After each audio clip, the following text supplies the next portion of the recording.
The hour for convening the 2021 session of the House of Representatives having arrived. All members will please take your seats. All members, please take your seats. All guests, please exit the chamber floor. I'll bring Randy up. You got Randy here?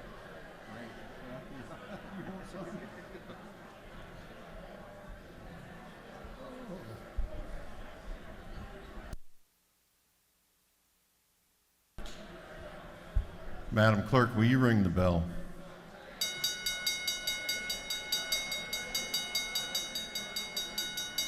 Hey,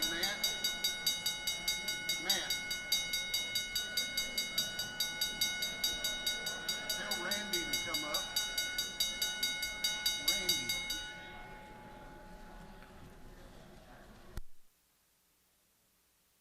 All members, please take your seats.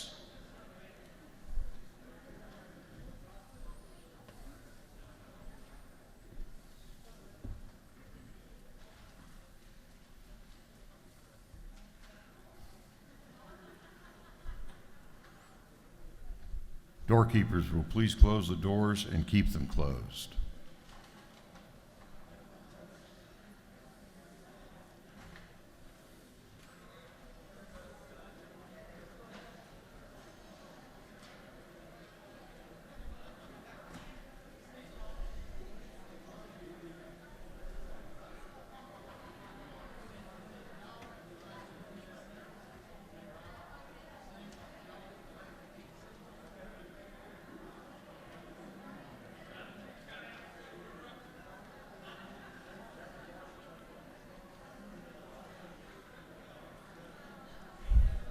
The first order of business this morning is we will have scripture reading and prayer by the chaplain, after which time we will have the Pledge of Allegiance to the flag.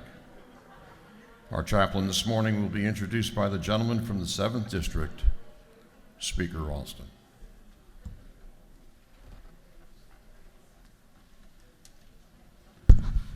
Well, good morning.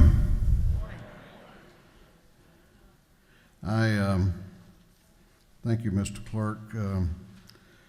Have the great honor this morning of introducing our chaplain of the day. It's not his first time. Many of you, it may be the first time to hear him, but he is a truly special individual. A dear, dear friend to me and to many in this body. Chairman Randy Nix is the chair of our House Ethics Committee. He is a Methodist pastor, and he's just a wonderful speaker. And I know you're going to be blessed by his message this morning. He will then lead us in prayer and the pledge, and I'm going to ask you to remain at attention after that because we have another special treat for you after that. But it's my honor now to introduce to you the chairman of the Ethics Committee, Chairman Randy Nix, our chaplain of the day.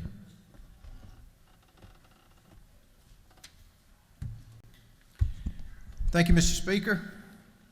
Good morning. I'd like to say good morning to a lot of my old friends and a lot of my new friends I'm going to get to know here real soon. Mr. Speaker, I want to do something a little bit unusual. I want to begin today with an ending. The Lord bless you and keep you.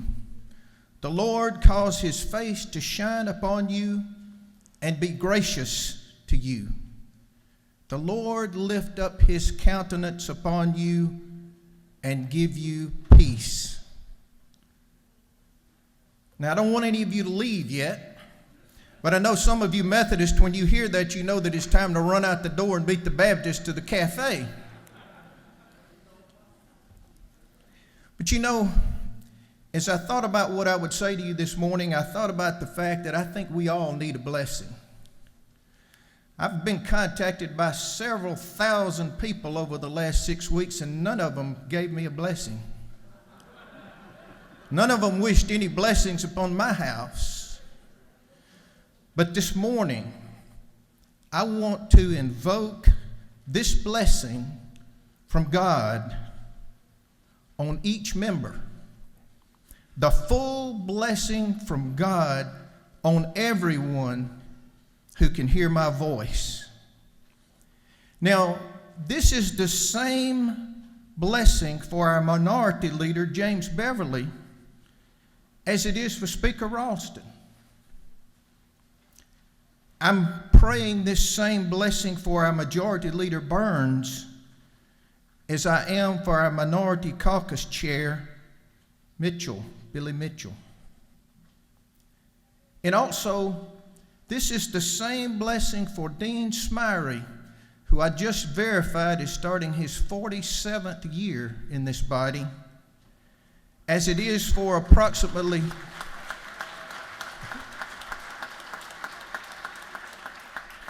it's the same blessing for him as it is for approximately 26 new members that will be sworn in later.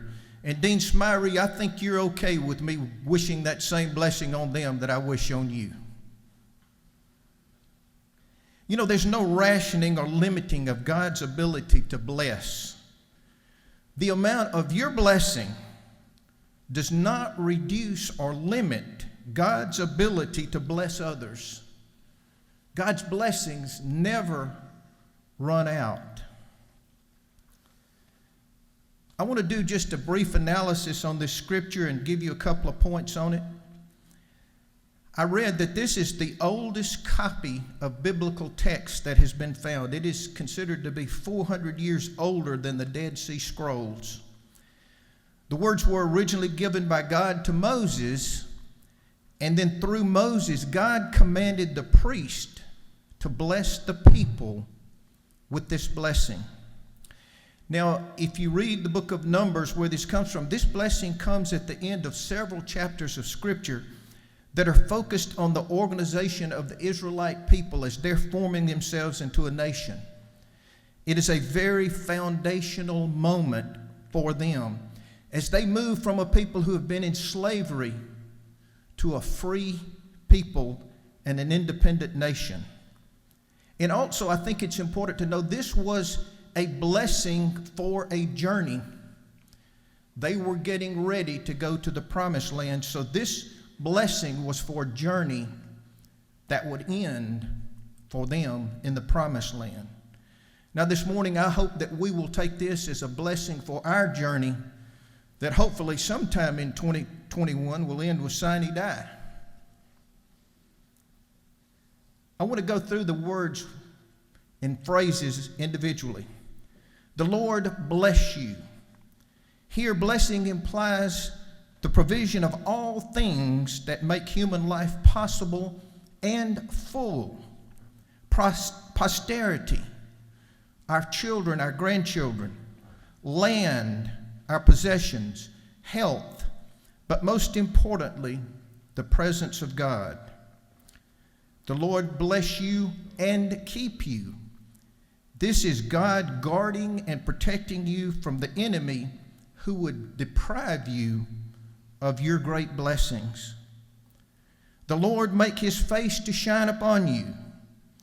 God's face shining brightly with warmth and brightness and life-giving energy. A shining face is a smiling face, showing happiness and acceptance. God is not looking at us with a frown or with a scowl, but looking at us with his smiling face, showing acceptance. And be gracious to you. This is God dealing with people not according to their sin, but with love and compassion and delivery in time of trouble. The Lord lift up his countenance upon you. In other words, the Lord look at you and focus you. This is an active act of God to look at you and his direct acceptance and blessings on a specific people and a specific person in a gesture of reconciliation, even though it's undeserved. God looking us in the face with acceptance and love.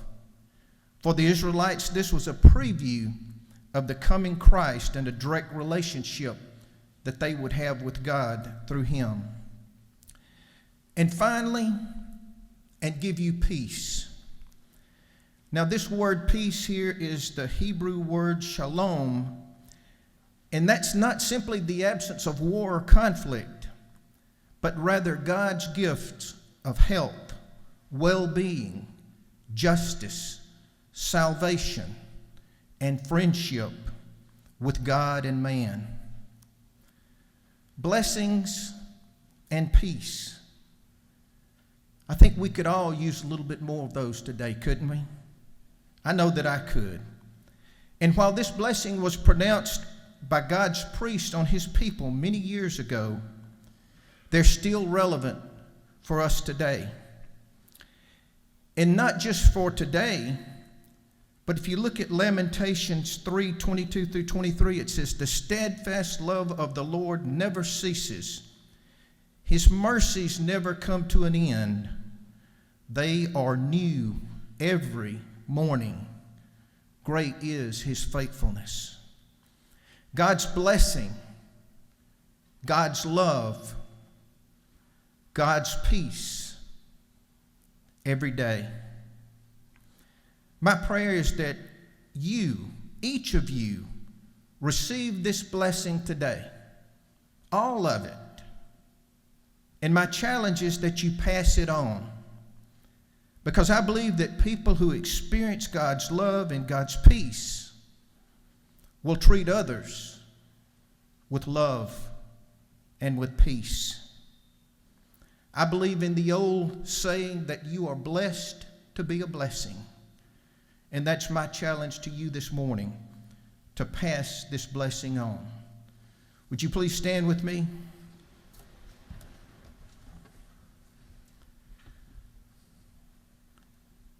Father, we ask for your blessing this morning. Lord, we know that we're unworthy in so many ways, but Lord, we trust your word that you want to look at us. You want to smile at us. You want us to have the good things in life. And Lord, I pray that blessing this morning on everyone that's here, every member of this body, every member of their family. Lord, just help us to remember how much you have blessed us and commit to passing that blessing along to others. For it's in Christ's name I pray. Amen. And once again, the Lord bless you and keep you. The Lord make his face to shine upon you and be gracious to you. The Lord lift up his countenance upon you and give you peace. In the name of the Father, and the Son, and the Holy Spirit. Now, if you would please join me as we pledge allegiance to our flag. I pledge allegiance To the flag of the United States of America and to the republic for which it stands, one nation, under God, indivisible, with liberty and justice for all.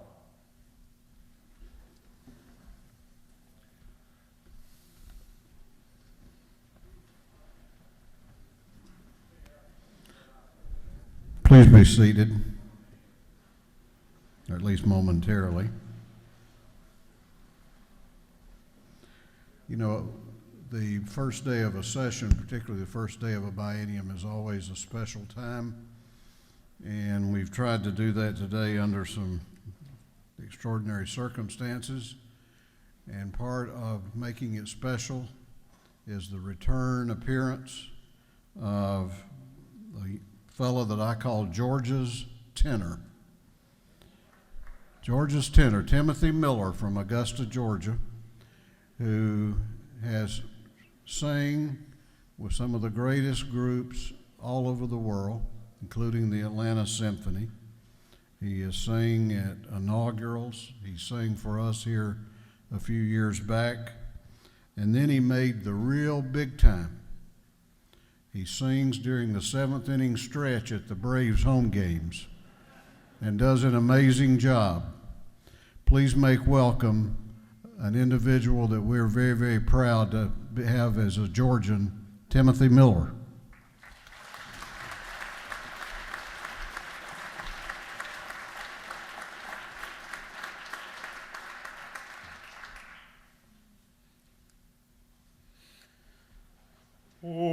Oh, say, can you see by the dawn's early light what so proudly we hailed at the twilight's last gleaming, whose broad stripes and bright stars through the perilous fight o'er the ramparts we watched were so gallantly streaming, and the rocket's red glare, the bombs bursting in air, gave proof through the night that our flag was still there.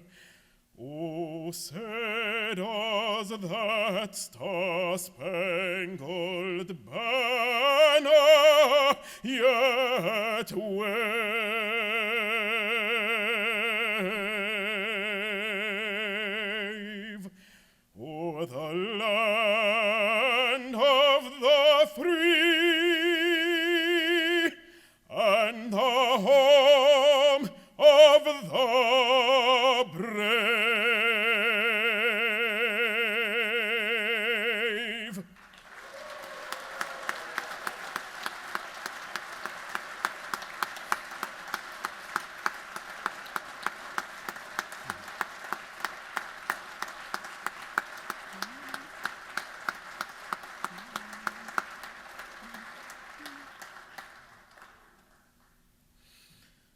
While the storm clouds gather far across the sea, let us swear allegiance to a land that's free. Let us all be grateful for a land so fair, as we raise our voices in a solemn prayer.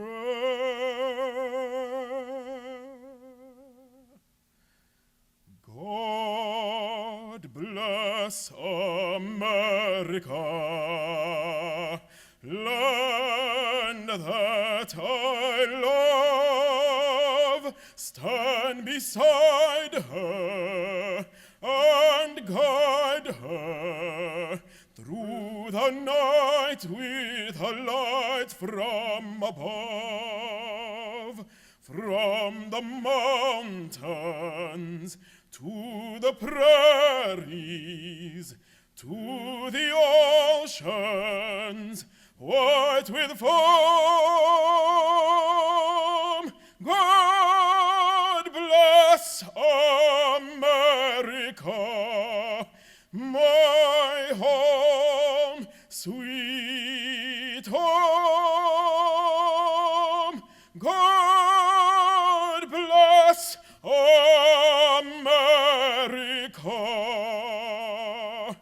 my home, sweet home.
Doorkeepers will please open the doors.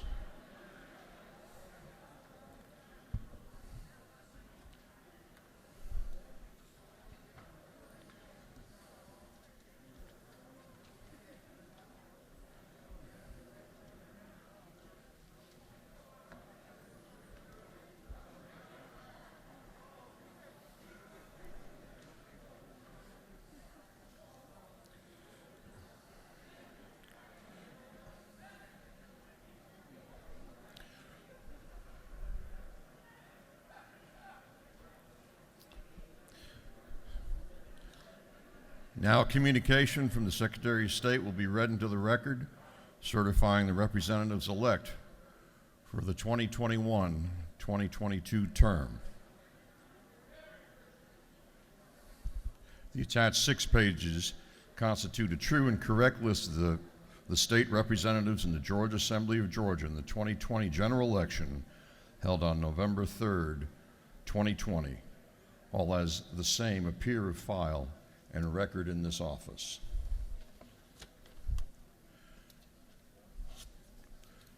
District 1, Mike Cameron.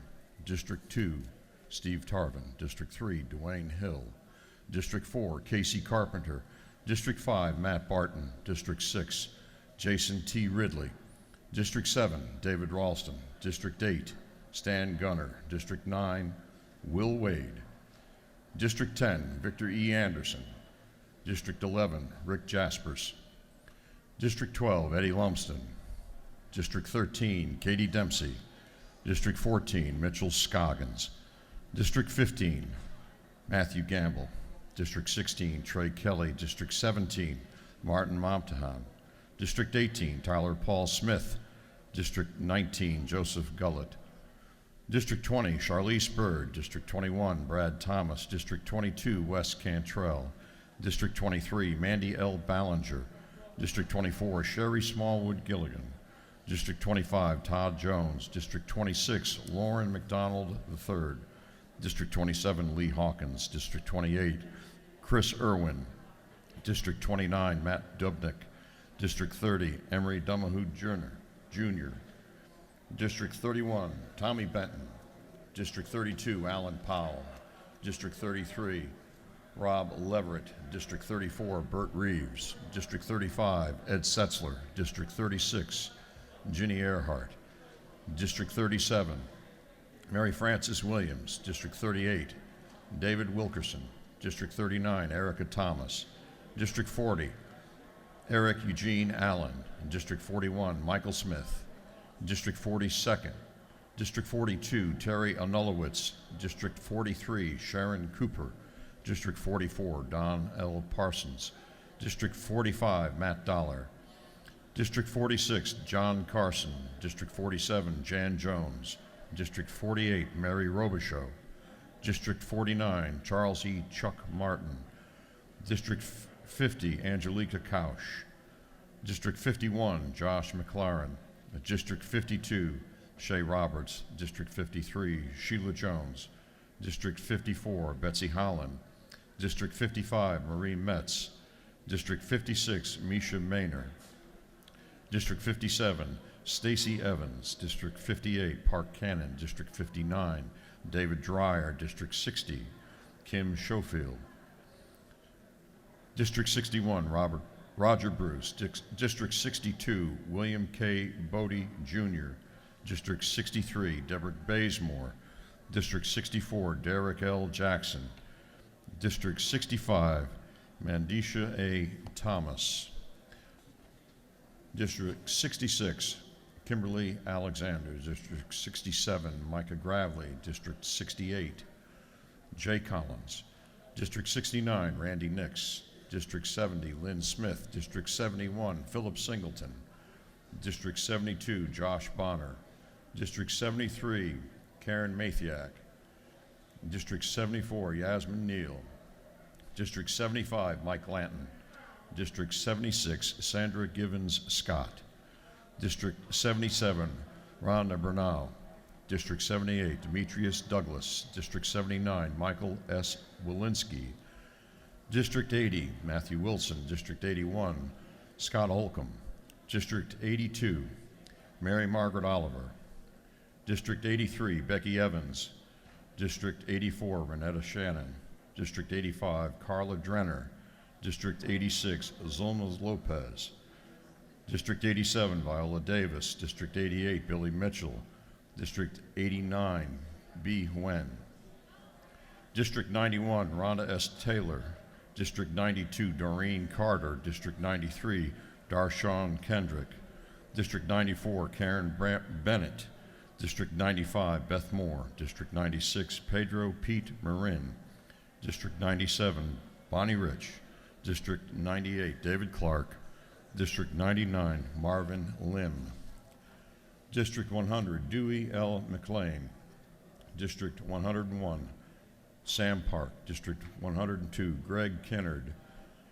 District 103, Timothy Barr. District 104, Chuck F. Strachan. District 105, Donna McLeod. District 106, Rebecca Mitchell. District 107, Shelley Hutchinson. District 108, Jasmine Clark. District 109, Regina Lewis Ward. District 110, Clint Crow. District 111, Almaty Holly. District 112, Dave Belton. District 113, Sharon Henderson. District 114, Tom Kirby. District 115, Bruce Williamson. District 116, Terry England. District 117, Houston Gaines. District 118, Spencer Fry. District 119, Marcus A. Wiedauer. District 120, Trey Rhodes. District 121, Barry Fleming. District 122, Jody Lott. District 123, Mark Newton. District 124, Henry Wayne Howard. District 125, Sheila Clark Nelson. District 126, Gloria Frazier. District 127, Brian L. Prince. District 128, Mac Jackson. District 129, Susan Holmes. District 130, David Knight. District 131, Beth Camp. District 132, David Jenkins. District 133, Vance Smith Jr. District 134, Richard Smith. District 135, Calvin Smyrie. District 136, Carolyn Hughley. District 137, Debbie G. Buckner. District 138, Mike Chokas. District 139, Patty Bentley. District 140, Robert Dickey. District 141, Dale Washburn. District 142, Miriam Parrish. District 143, James Beverly. District 144, Danny Mathis. District 145, Rick Williams. District 146, Shaw Blackman. District 147, Heath Clark. District 148, Noel Williams Jr. District 149, Robert Pruitt. District 150, Matt Hatchett. District 151, Gerald Green. District 152, Bill Yurda. District 153, Cameo Whitaker Hobson. District 154, Winford Dukes. District 155, Clay Perkle. District 156, Greg Morris. District 157, William Bill Werkheiser. District 158, Butch Paris. District 159, John G. Burns. District 160, Jan Tankersley. District 161, Bill Hitchens. District 162, Carl Wayne Gilliard. District 163, Derek J. Mallow. District 164, Ron Stevens. District 165, Mickey Stevens. District 166, Jesse Petrie. District 167, Buddy DeLoach. District 168, Al Williams. District 169, Dominic LaRicchia. District 170, Penny Houston. District 171, Joe Campbell. District 172, Sam Watson. District 173, Darlene Taylor. District 174, John L. Corbett. District 175, John LaHood. District 176, James Burchett. District 177, Dexter L. Sharper. District 178, Stephen Meeks. District 179, Don Hogan. District 180, Stephen Saints. This communication from the Office of Secretary of State was certified by Brad Rathersberger, Secretary of State of the State of Georgia. I now tender it into the record.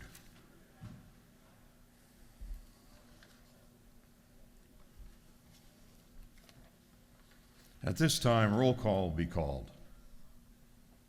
Roll call will be called. The clerk will ring the bell. All members present will Please vote yes or green on your voting machine to signify your presence in this chamber.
Have all members voted? Have all members voted? If so, the clerk will lock the machine.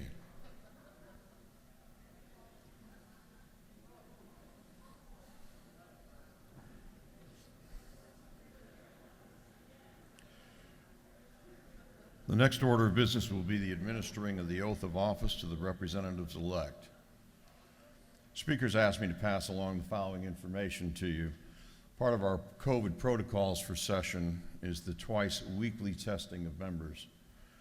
Instructions were provided for you and how you need to test here at the Capitol. Those tests are typically administered on Mondays and Thursdays. If you have not done so, you need to submit a saliva test in room 230 of the Capitol this morning. Please listen carefully to the process for how you will be sworn in today and where your groups need to meet. Districts 1 through 45 will gather in the hallway outside of the House chamber.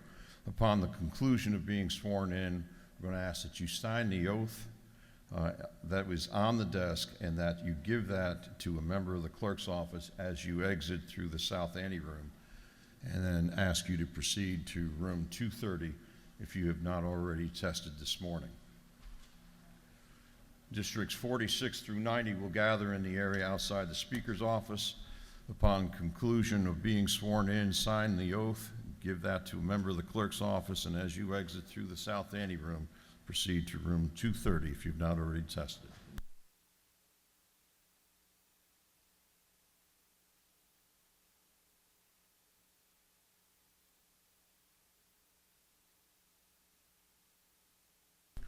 Districts 91 through 135, please proceed to room 341, cap, unless you have not tested this morning, in which case please go to room 230.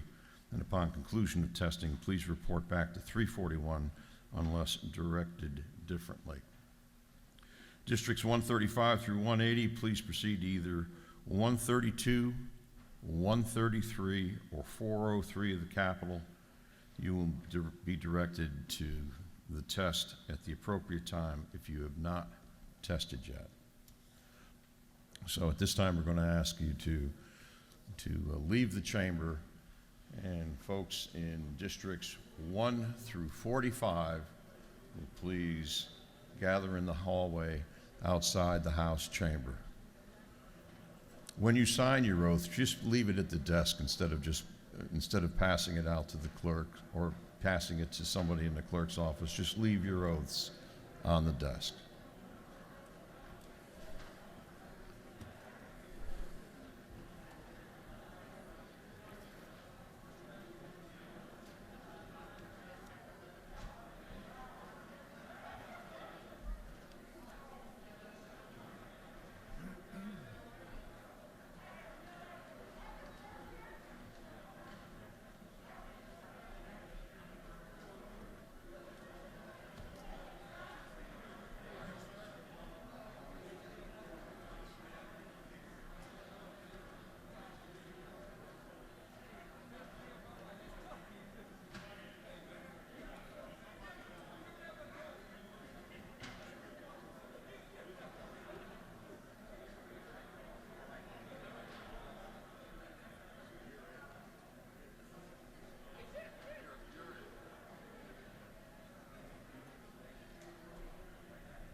All right, at this time, we're asking everyone to leave the chamber so we can get organized and get the first group of members sworn in. So, asking that everyone leave the chamber.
We're going to ask that you stand in an area where there's no seat. Instead of stopping at a seat, just go to an area between the seats.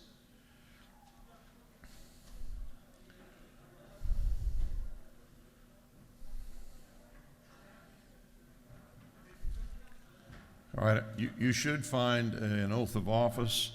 The oath will be administered while you're at those desks. After the oath is administered, we're going to ask that you sign the oath, and please don't forget to put your district number at the top.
All right, if I can have your attention, please. The oath of office will be administered today by Judge Brenda Weaver, Chief Judge of the Appalachian Judicial Circuit. Judge Weaver.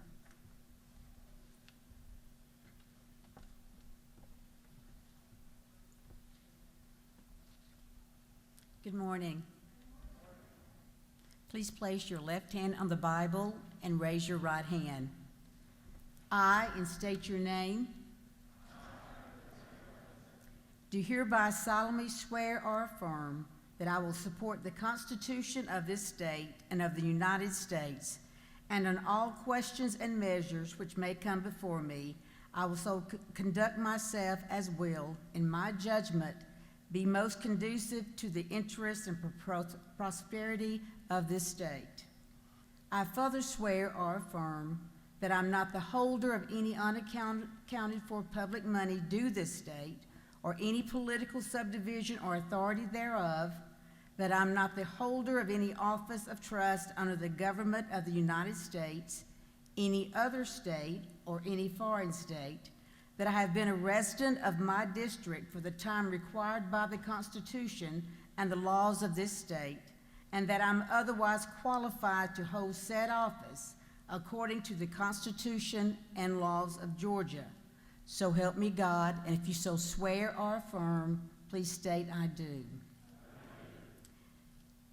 I further swear and affirm that I'm a citizen of the state of Georgia and a member of the General Assembly and the recipient of public funds for services rendered as such officer, and I do hereby solemnly swear and affirm that I will support the Constitution of the United States and the Constitution of Georgia, so help me God. And again, if you so swear or affirm, please state I do. Congratulations.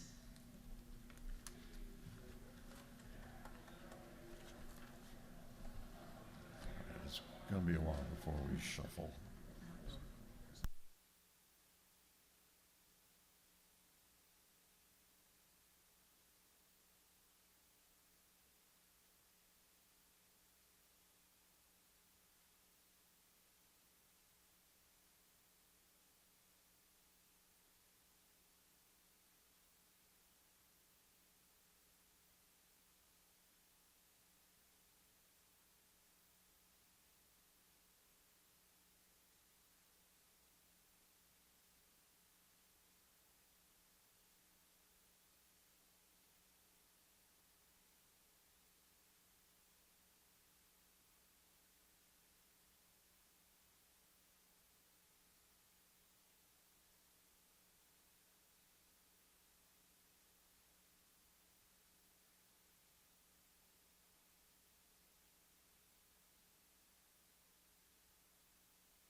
All right, at this time, we're going to ask that everyone now depart the House floor and that the next group of representatives and guests enter the House chamber.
To the group that's coming in, you'll find that oaths are already on the desks.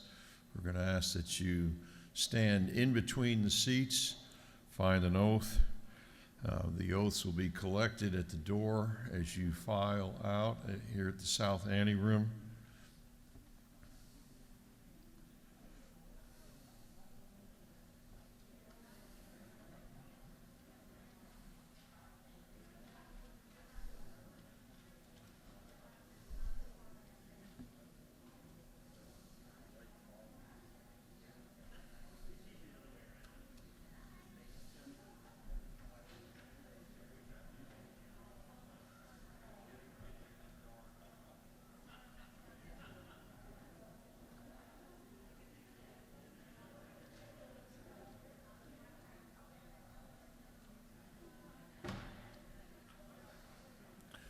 For those that are coming in, the oaths are on the desk.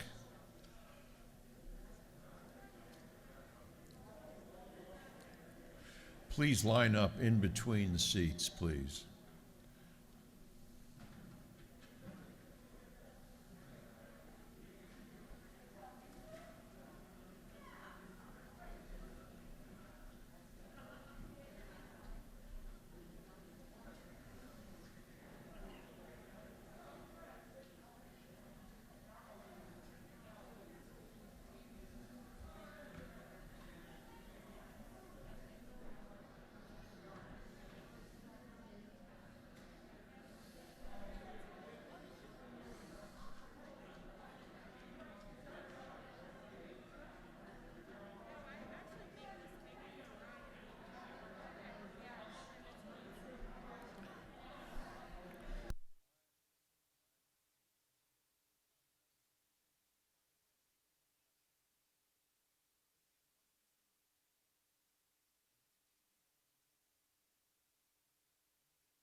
All right, please find a spot. Please find a spot. The oath of office this morning will be administered by Judge Brenda Weaver, Chief Judge of the Appalachian Judicial Circuit.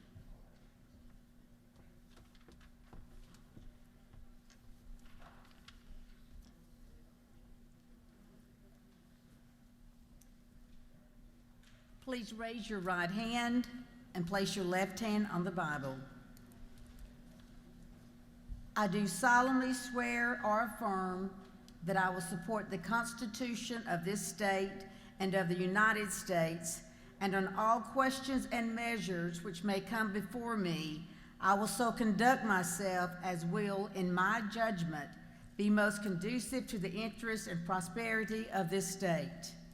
I further swear or affirm that I'm not the holder of any unaccounted for public money due this state or any political subdivision or authority thereof, that I'm not the holder of any office of trust under the government of the United States, any other state, or any foreign state, that I have been a resident of my district for the time required by the Constitution and laws of this state, and that I'm otherwise qualified to hold said office according to the Constitution and laws of Georgia, so help me God, and if you so swear or affirm, please state I do.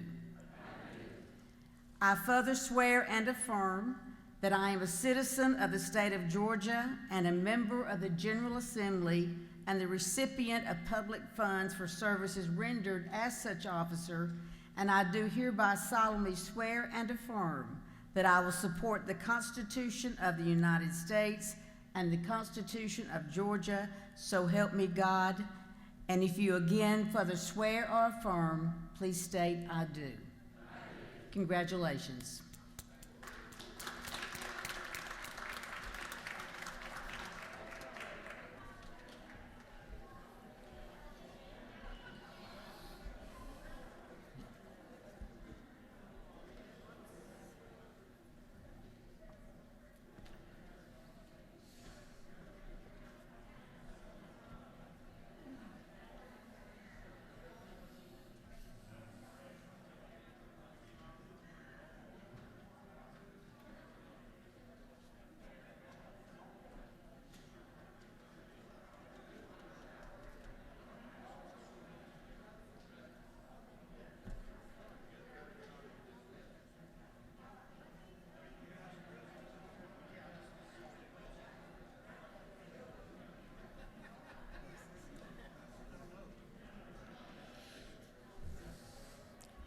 Please turn in your oath as you exit the chamber through the south anteroom, please. And a friendly reminder, if you haven't been to 2:30 for your COVID testing, please do so.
Okay, I'll do that.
There's just something else to say, man.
All right, at this time, we're going to ask everybody to depart the House floor so we can get the next group of representatives and guests in the House chamber.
All right, to the new group coming in, we're going to ask that you stand in between the chairs.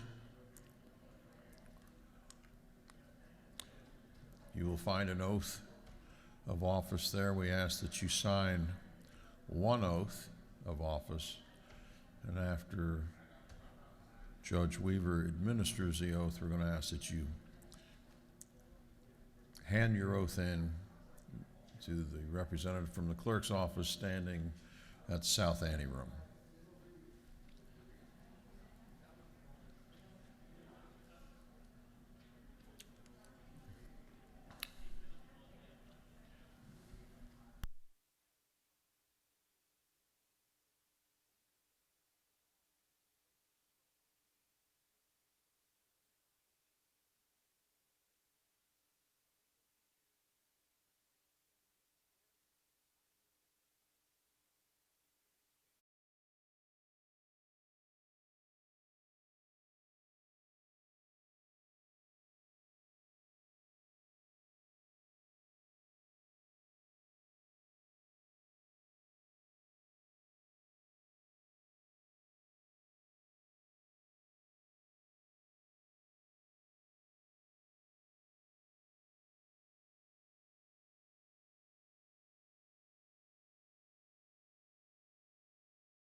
We ask that you stand in a spot in between the chairs. You'll find an oath there.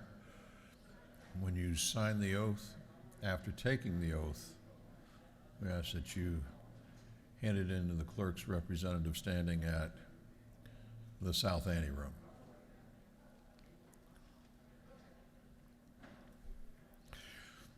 The oath of office this morning will be administered by Judge Brenda Weaver, Chief Judge of the Appalachian Judicial Circuit.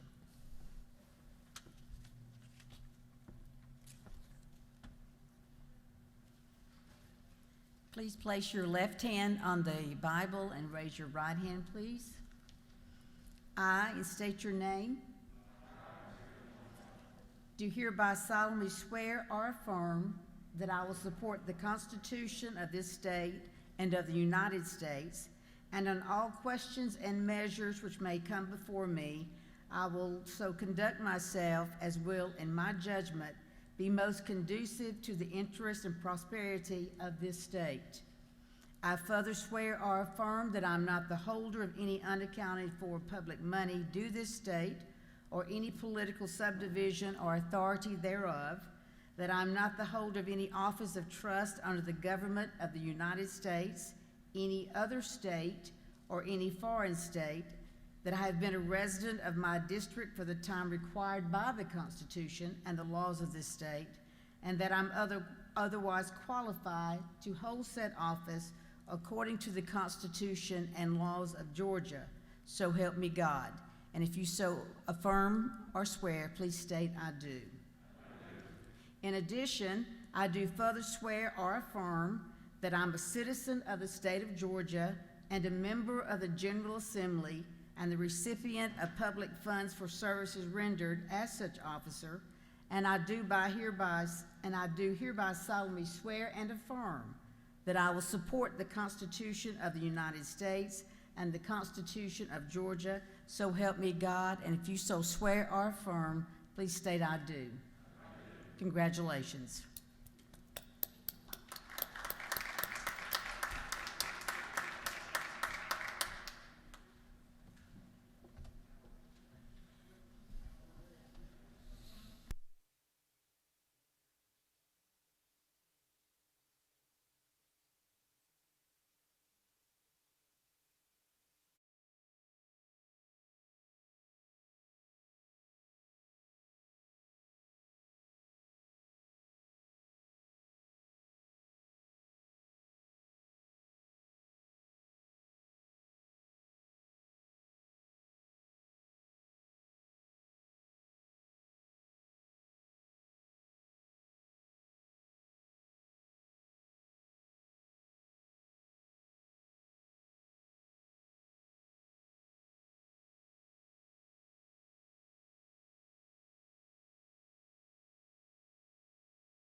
At this time, we're going to ask everyone to depart the House floor so the next group of representatives and their guests can enter the House chamber. Thank you.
All right, to the group that's filing in, we're going to ask that you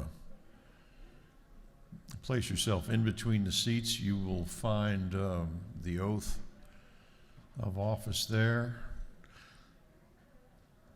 After Judge Weaver administers the oath this morning, we're going to ask you to sign it, and as you are leaving through the anteroom, south anteroom, that you hand your copy of the oath to a representative from the clerk's office.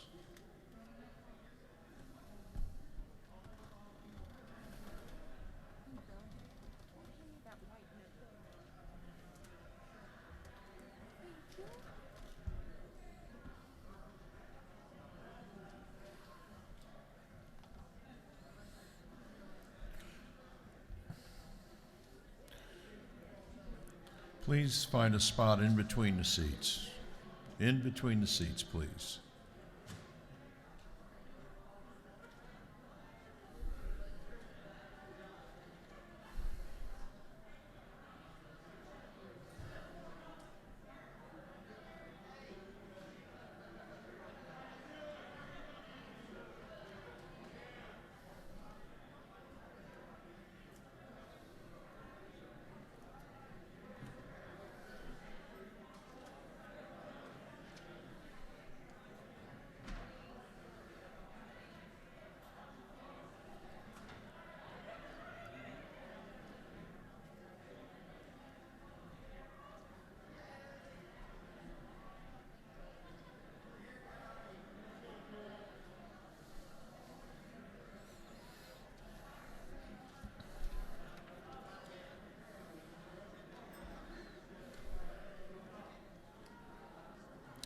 All right, the oath this morning will be administered by Judge Brenda Weaver, Chief Judge of the Appalachian Judicial Circuit.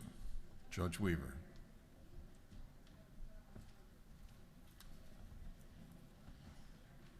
Please place your left hand on the Bible and raise your right hand. I, and state your name, do hereby solemnly swear or affirm that I will support the Constitution of this state and of the United States, and on all questions and measures which may come before me, I will so conduct myself as will in my judgment be most conducive to the interest and prosperity of this state. I further swear or affirm that I am not the holder of any unaccounted for public money due this state, or any political subdivision or authority thereof, that I am not the holder of any office of trust under the government of the United States, any other state, or any foreign state, that I have been a resident of my district for the time required by the Constitution and the laws of this state, and that I'm otherwise qualified to hold said office according to the Constitution and laws of Georgia. So help me God. And if you so swear or affirm, please state I do. In addition, I do further swear or affirm that I am a citizen of the state of Georgia and a member of the General Assembly and the recipient of public funds for services rendered as such officer, and I do hereby solemnly swear and affirm that I will support the Constitution of the United States and the Constitution of Georgia, so help me God. And if you so swear or affirm, please state I do. Congratulations.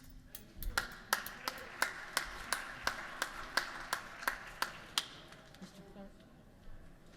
Thank you, Your Honor. She said there might be some wanderers. I'm going to stand for the Davis things. Yeah, well, what we're going to do is now we're going to check against our voter roll and make sure everybody's got one. Okay.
We're going to ask the members to please take their seats.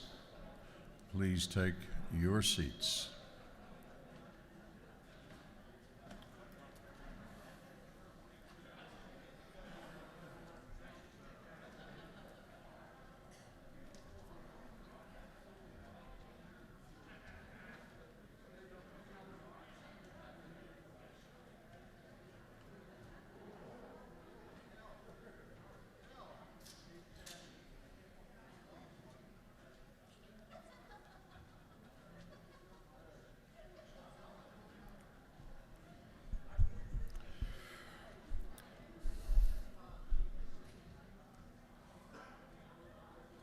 The next order of business is the election of the Speaker of the House for the 2021-2022 term. The House is now open for nominations for Speaker. The Chair recognizes the gentleman from the 11th, Representative Rick Jaspers.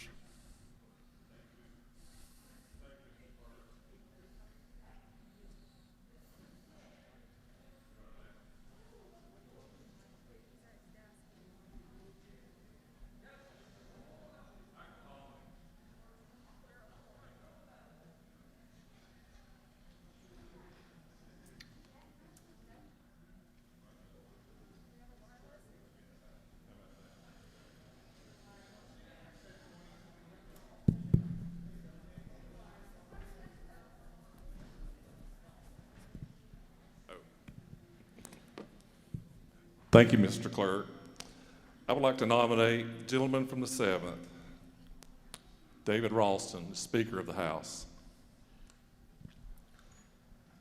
The Chair recognizes the gentleman from the 128th, Representative Mac Jackson.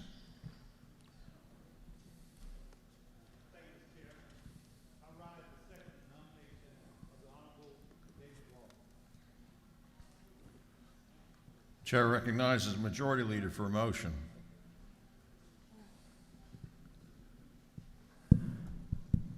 Mr. Chair, I move that the nominations be closed for Speaker of the House of the Georgia General Assembly. Is there any objection to closing of the nominations?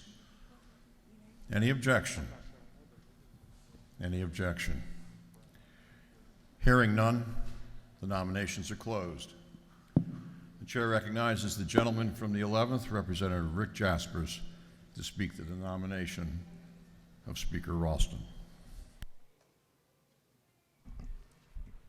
Thank you. Thank you, Mr. Clerk. And thank you, Judge Weaver, for making this official today. You know, Judge Weaver has had a long and dedicated career in our court system in David Ralston and my area in the LJ, Blue Ridge, and Jasper area. It is an honor for me to nominate the gentleman from Blue Ridge, David Ralston, as our speaker. Yeah, I'm fortunate to know him in a little bit different way than most of you. He and I share county lines and even neighborhoods. I guess I've known him for 25 years as part of my community as a leader, a community leader, our state's representative, and our state senator. You know, I was a county agricultural agent for a long time and a 4-H leader. And of course we have 4-H awards banquets, you know, and you have to invite your legislate, you know, like many of y'all have been invited to these things and you get to come and see the kids. The first time I met David Ralston, as I, of course, had invited him to ours, I didn't know him. And we, you know, we had at the Jasper United Methodist Church. It's a big deal for kids and all of us in these things. And when David Ralston came into the room, you know, you're funny how your memory is. I remember seeing him walk in. There's a group of kids over to the side. And what did he do? You know, there are adults everywhere, voters, you know, the people that we're supposed to, you know, be talking to. No, he went to the kids, the real stars of the show, the people that we're there to support. And his attention was focused on them. And that's not your normal politician. Probably a lesson for all of us. But that's the guy he is. David Ralston is thoughtful, caring, giving, as he was then, as he is today. In our community, he is held with great respect and love. He is a constant advocate for our region. And I hope you new folks, you'll get the opportunity at some point in this session to taste and eat an apple pie from a Sears orchard. We tend to have them here a lot. They're from Blue Ridge. When you talk to David Ralston about his family, watch his eyes. His brothers are the David Ralston sign team. I wish they were here today. You'd see they're good-sized men. They can do it. They put up hundreds of signs all over our region. You know, he has a devoted father. His kids love and adore him, and so does Miss Cherie. But you may not know it, David Ralston loves Georgia football. He can recall dates and who played when, and just amazing. And he's a reader. Thank you. Hey, that's right, Barry. He's a reader of history and applies the lessons learned from studying our past to what we do here. We have all heard from our parents that you're judged by who you hang out with. And ever since I got here 10 years ago, I've seen only the best in the staff that he has selected. They reflect him, his values, his dedication to you and your success. For the past 11 years, David Ralston has put Georgia first. The speaker's job is a hard one. You know, the job of balancing our needs, or what we think are our needs, and those of the state. As our speaker, his thoughtful, clear thinking has pushed you and me and the House to lead.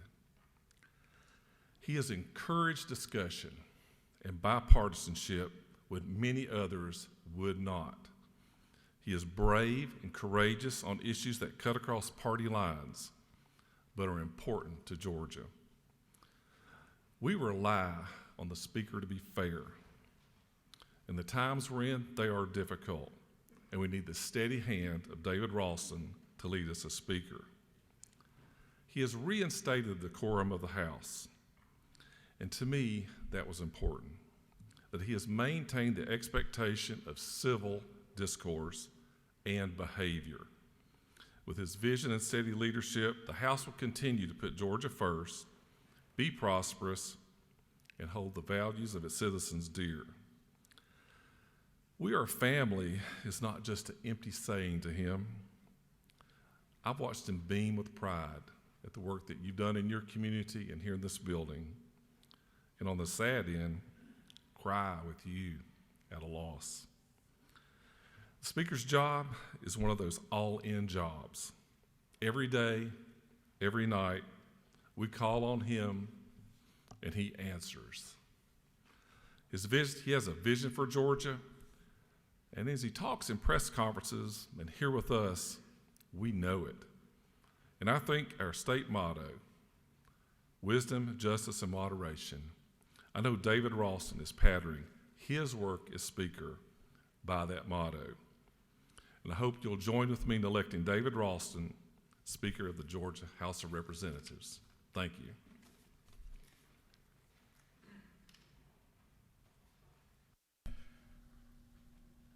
The chair recognizes the gentleman from the 128th, Mac Jackson, to speak to the nomination of Speaker Ralston.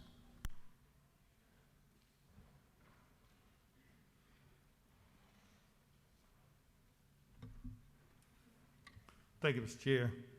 When I think about Speaker Ralston, I think about Joshua in the Bible.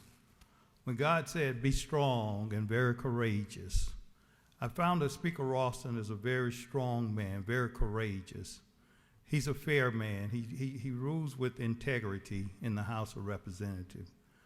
When he developed the Rural Development Council, he placed me on there along with some more representatives because he was interested in the prosperity of all of Georgia. He wanted to see growth in all of Georgia, not just in the Atlanta area and the northern parts, but he wanted to see growth in all areas of Georgia, especially in rural Georgia.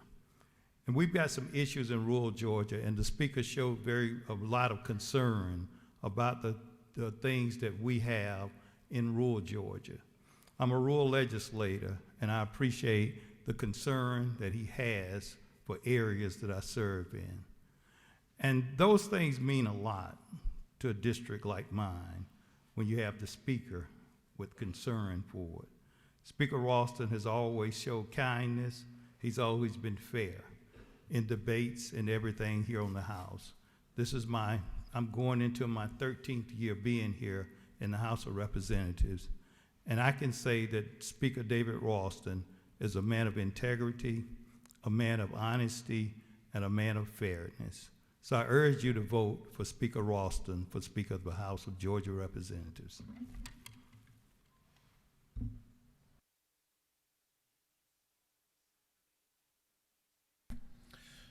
On the election of the Speaker of the Georgia House of Representatives for the 2021-2022 term, those voting for the gentleman from the 7th District, Representative Ralston, should vote yes or green, and those opposed should vote no or red, and the clerk will unlock the machines.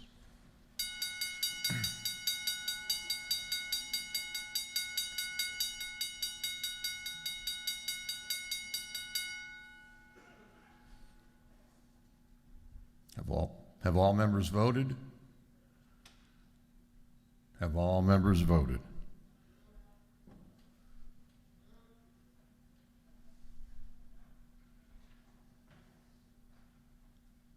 Have all members now voted?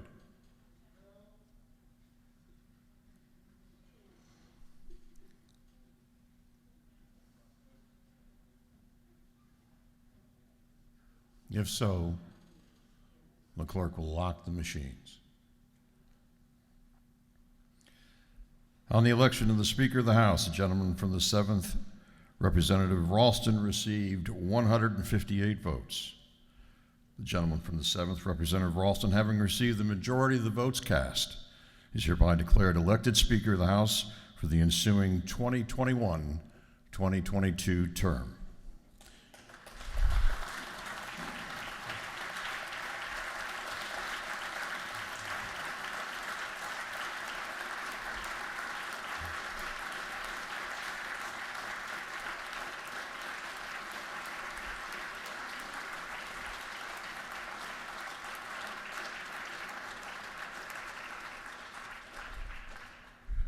The chair appoints the following members to the Escort Committee. The gentleman from the 8th, Representative Stan Gunner. The gentleman from the 18th, Representative Tyler Smith. The lady from the 131st, Representative Beth Camp. The gentleman from the 21st, Representative Brad Thomas. The lady from the 20th, Representative Charlize Byrd. The gentleman from the 167th, Representative Buddy Deloach. The gentleman from the 1st, Representative Mike Cameron. The lady from the 73rd, Representative Karen Mathiak. Committee of Escort, please escort the Speaker to the Speaker's rostrum.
The chair recognizes Ms. Cherie Bradburn.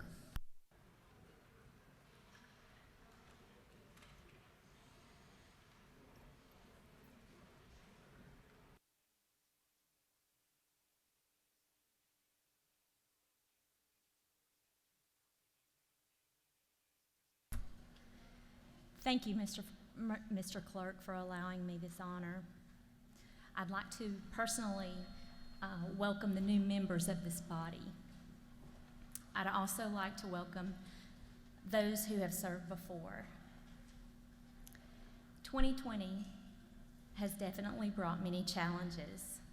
However, I am praying for a better 2021 because as a Christian, my faith is in our Lord and Savior, as is the speaker's.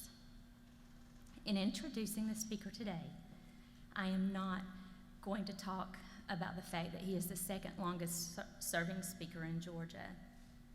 I'm not going to review his record in getting important bills passed, nor talk about his bio. I want to share with you my perspective of this man. A man who means it when he says he loves this house. A man who hurts when you do. Who sheds tears privately when tragedy or loss hits a member of this body. I see those tears, but I also see how he joyfully carries your burdens. He is a man who is made happy by the little things in life. He loves to call home, and he shares his excitement about when a new member passes his or her first bill, or when he surprises a member by just showing up at their church unannounced. He's a strong man and never takes his eyes off the prize, even when he is being unfairly attacked and called all kinds of not so nice things. To be honest, sometimes that makes me angry because he doesn't get angry. So I guess he knows that I'm angry enough for both of them, but for both of us. Most of all, he loves this state. He loves traveling the state and meeting people in their communities. He wants Georgia to be the greatest state in our nation. He is fair, he is compassionate, and he is kind. And oh, by the way, he does not keep secret files on his members. The only secret file there is the one that I keep on him.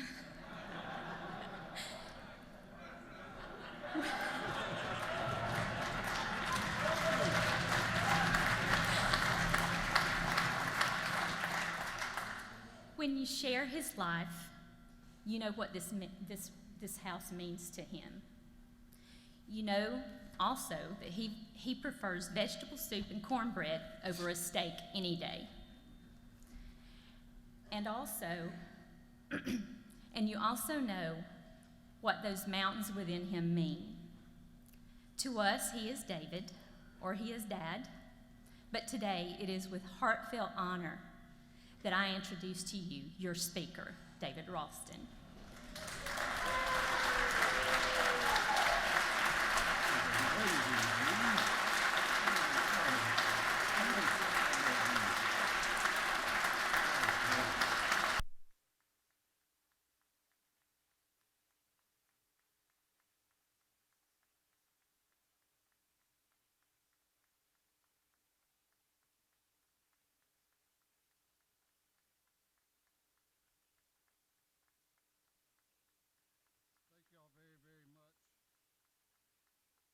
Thank y'all very much. Thank you. I didn't know about that till yesterday. Didn't think she'd pull it off, but thank you very much.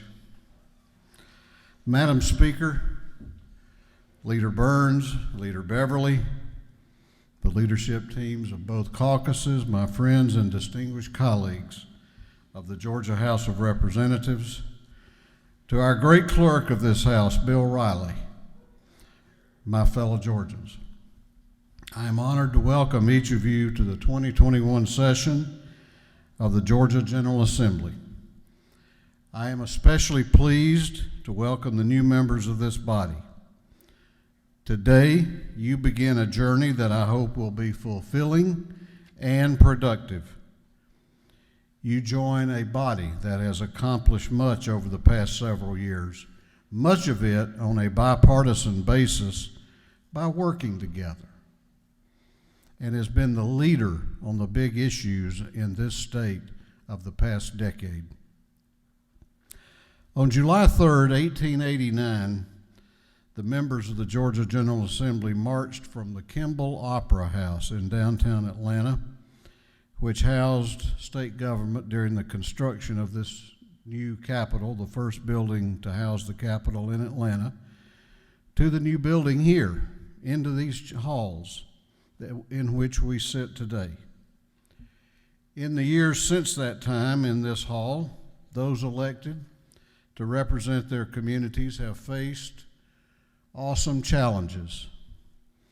A war to end all wars, combined with a pandemic, a devastating Great Depression, a Second World War fought to rid the world of a hateful totalitarianism, fierce struggles for equality during the Civil Rights Movement, a war in a jungle on the other side of the world that ripped many of the ties that bind us, and a war on terror that brought death and destruction to American soil. We begin this session in another period of state and national upheaval. A vicious pandemic that in less than a year has claimed more than 350,000 lives in our country, almost 11,000 of those right here in Georgia, people that you and I know. Tragic and brutal reminders that the fight for equality and justice is not over. And finally, an election cycle that on the national level has provided far too much division, anger, and threatens to tear us apart on a scale never before seen. As public servants, we will be tested.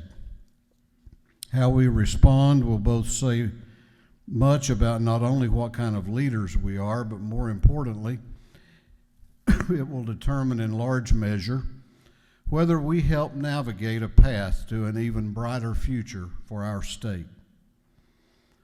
Leadership is not measured by a volume of noise, by petty political posturing, or appeals to our lesser angels.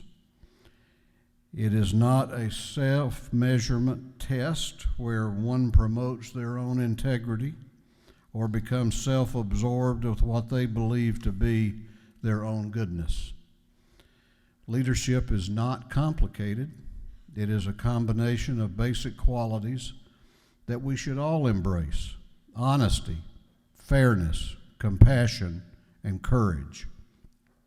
It looks to the greater common good, and it recognizes that none of us, not one, are more important than the sum of our parts or above the law in this state or this country.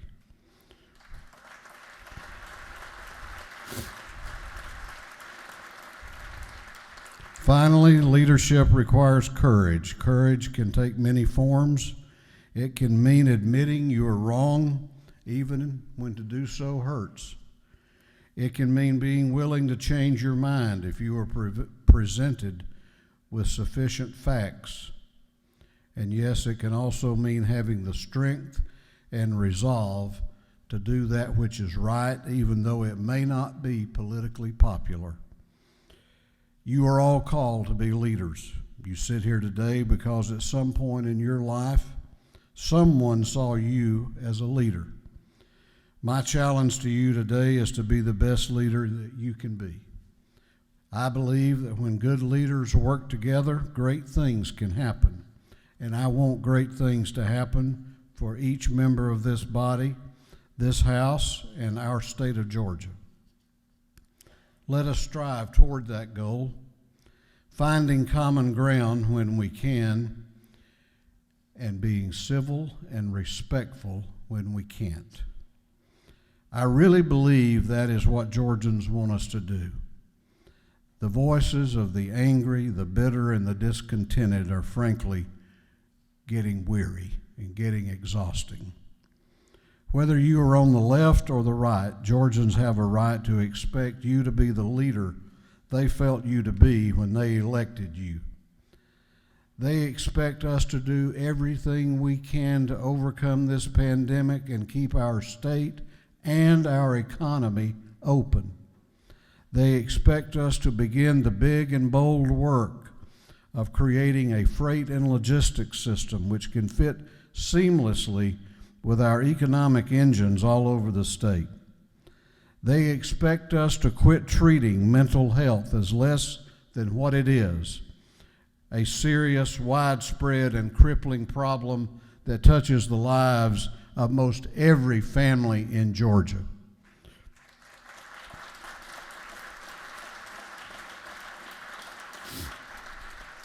We must address the concerns of many Georgians about the integrity of our election system. But this will be done in a thoughtful and responsible manner based on facts. Our elections must be free, must be fair, free from fraud, secure, and accessible. That is our obligation. But equal to that obligation is this one. We must always tell our citizens the truth.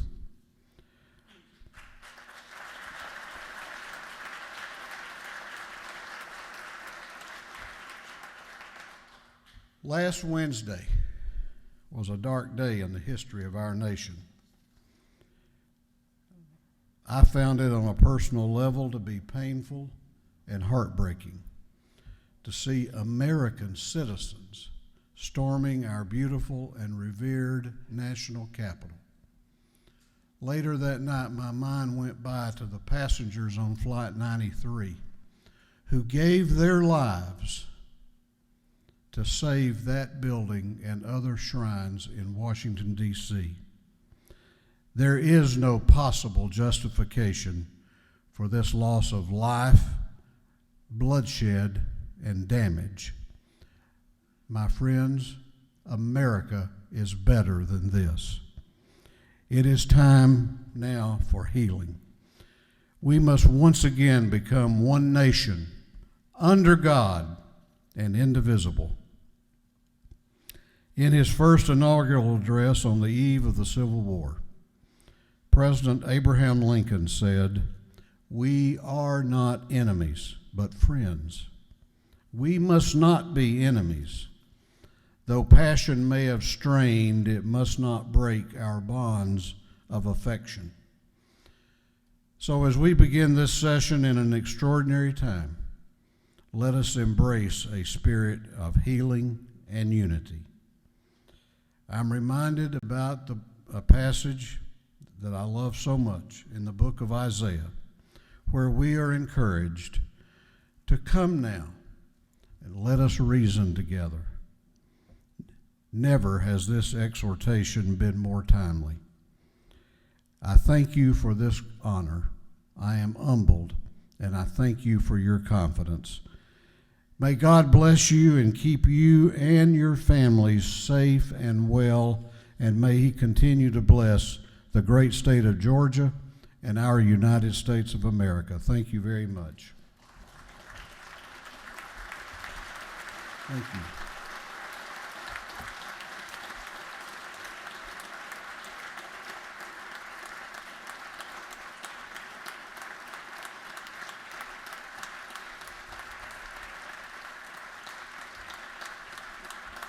Thank you very much. Thank you. Thank you.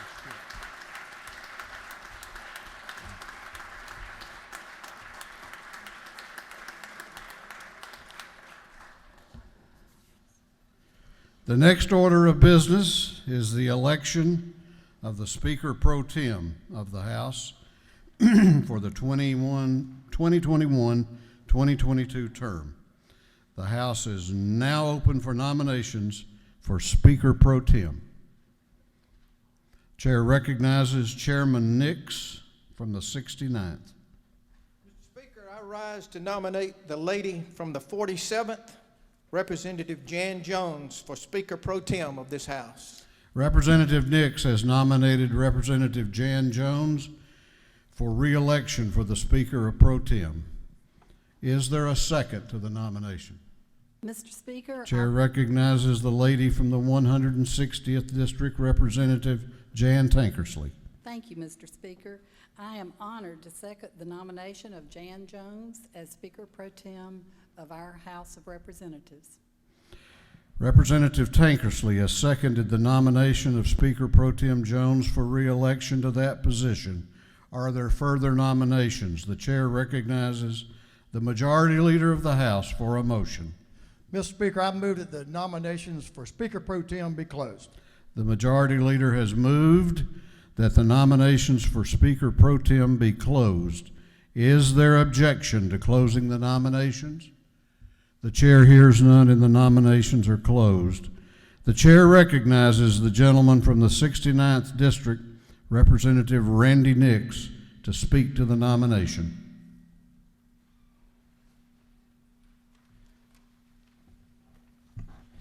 Thank you, Mr. Speaker. I'm honored to nominate my friend and colleague, Representative Jan Jones, for Speaker Pro Tem of this House. She has served her district in the state of Georgia with distinction since 2003. She's a native Georgian, born in Warner Robins at Robins Air Force Base, with her family roots in Lawrence County. She's the daughter of a career soldier and the granddaughter of 2 Lawrence County farmers. She has lived in Fulton County for 25 years. For those who have followed Georgia politics over the past 10 or 12 years, Representative Jones doesn't need a lot of introduction. She rose quickly through the ranks of leadership in the House, breaking barriers and making history along the way. This was made possible by her relentless energy and commitment to excellence. Jan always puts character and principles first, feeling that a leader should be held to a higher standard. On a personal note, Jan has been a mentor to me and also to many others in this house. She generously shares her time and experience to help others be successful.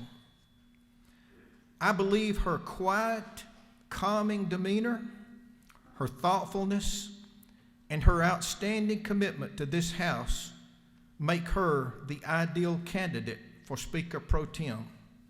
And I am proud and honored to make this nomination. Please join me in electing Jan Jones as our Speaker Pro Tem for the 2021-2022 legislative term. Thank you.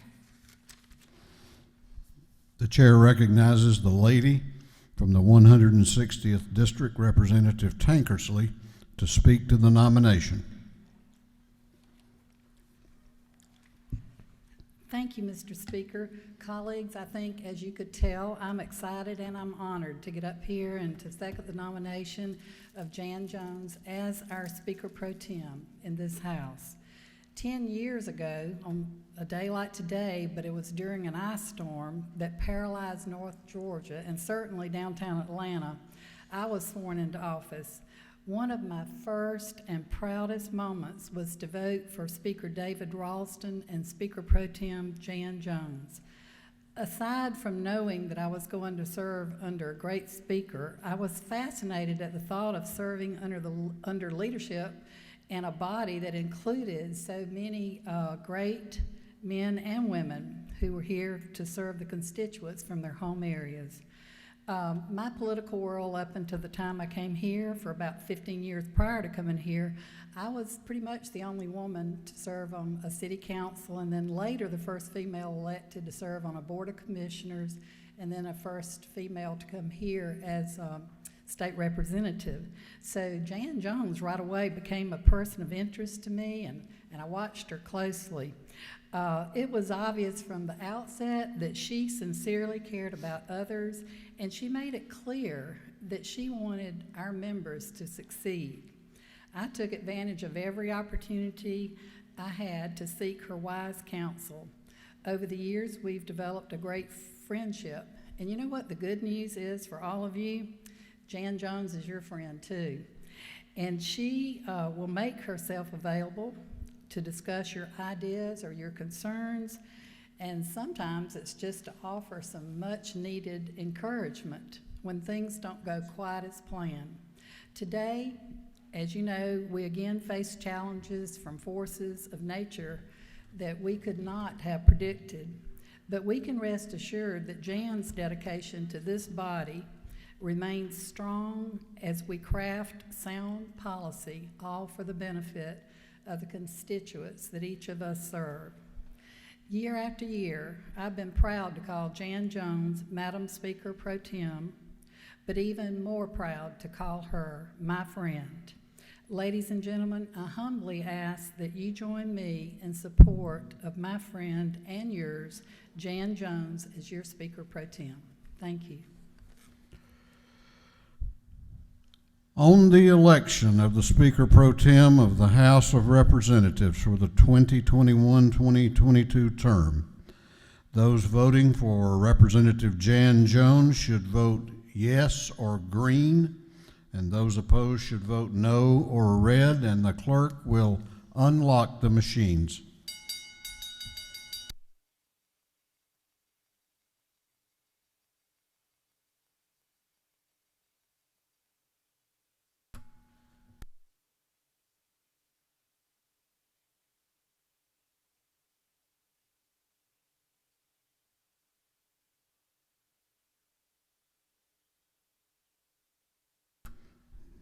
Have all members voted? Have all members voted?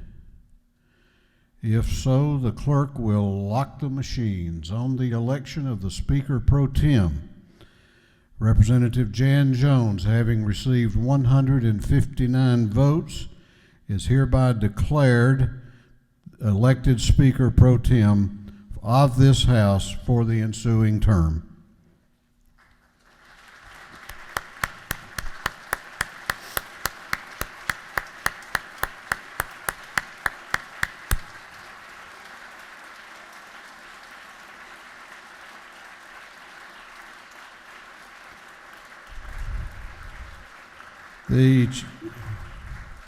The chair appoints as a committee of escort Representative Petrie from the 166th, Representative Todd Jones from the 25th, Representative Watson from the 172nd, Representative Gamble from the 15th, Representative Rich from the 97th, Representative Taylor from the 173rd, Representative Drenner from the 85th, Representative Smyrie from the 135th, Representative LaHood from the 175th, and Representative Earhart from the 36th.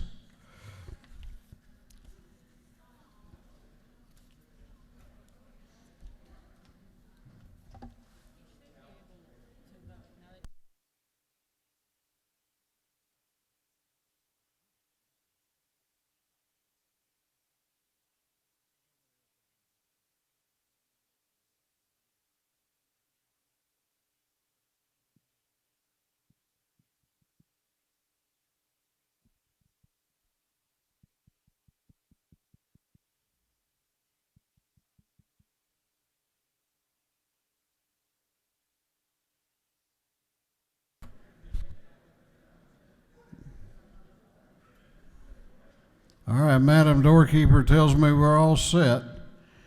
Please greet the Speaker Pro Tem of this House.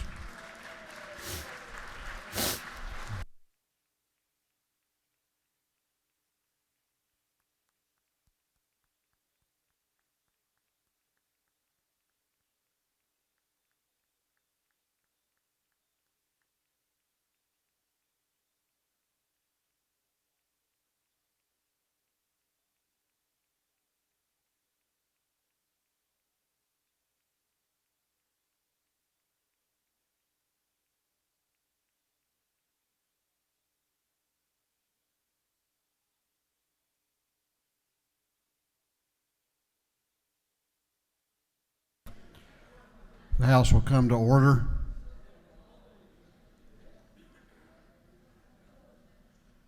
It was 11 years ago that Jan Jones and I came into our positions on the same day.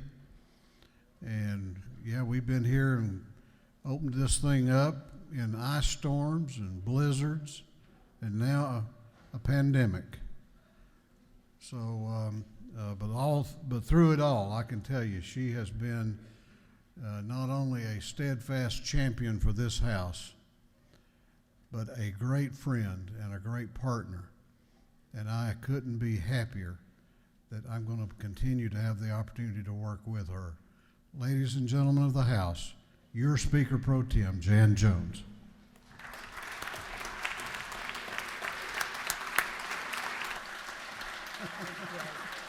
Great speech.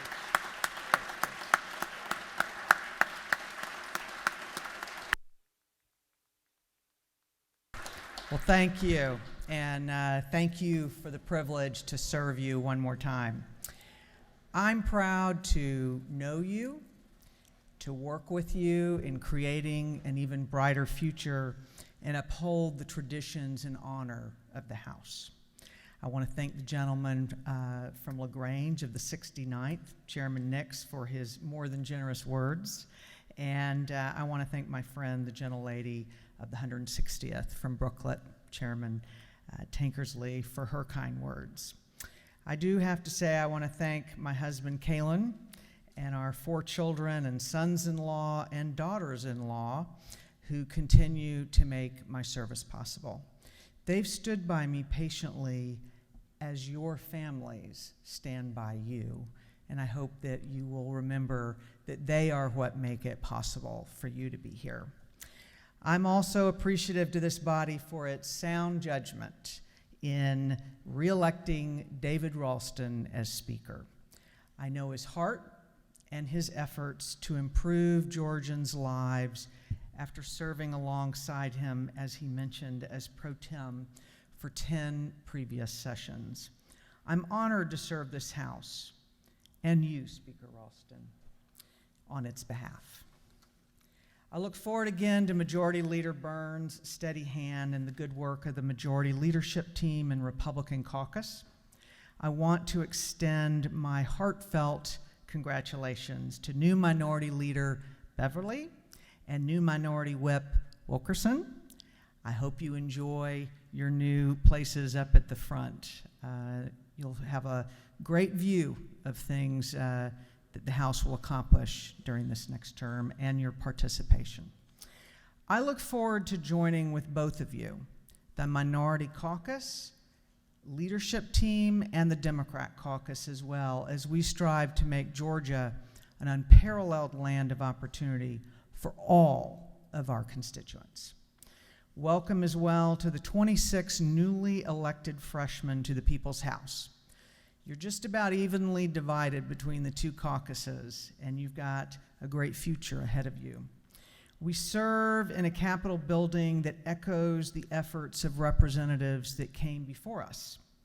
For 132 years, elected officials have gathered to work together and find solutions to improve the lives of their constituents. Let's join together this term and accomplish even more than our predecessors. One more word to the freshmen. As you begin an extraordinarily rewarding endeavor for you and your constituents, I encourage you to prioritize your family and close friends, regardless of the tugs elsewhere. They were with you before elected service, and I pray they will be with you when elected service ends. I'm committed to support each representative in this room and up in the gallery and in the other room, Republican and Democrat, rural, metro, and urban, in positioning Georgia again as a leader in job creation, education excellence, a sustainable, compassionate safety net for those facing hardship, protecting the vulnerable, and safeguarding our individual freedoms. It's imperative so Georgia emerges even stronger beginning today and after the COVID challenge. Let's listen to all voices, never forgetting the silent center, the ones that don't fill up our emails and our telephone calls, but the ones who are back home, raising the family, taking care of their elderly parents, paying the rent and taxes, and volunteering at the food bank, the local church, or the baseball field. The people's house should hear them and make their concerns ours. I pledge to serve you as we move back past this pandemic, doing what is good and right for the great state of Georgia. May God bless you in your service to the people. Thank you.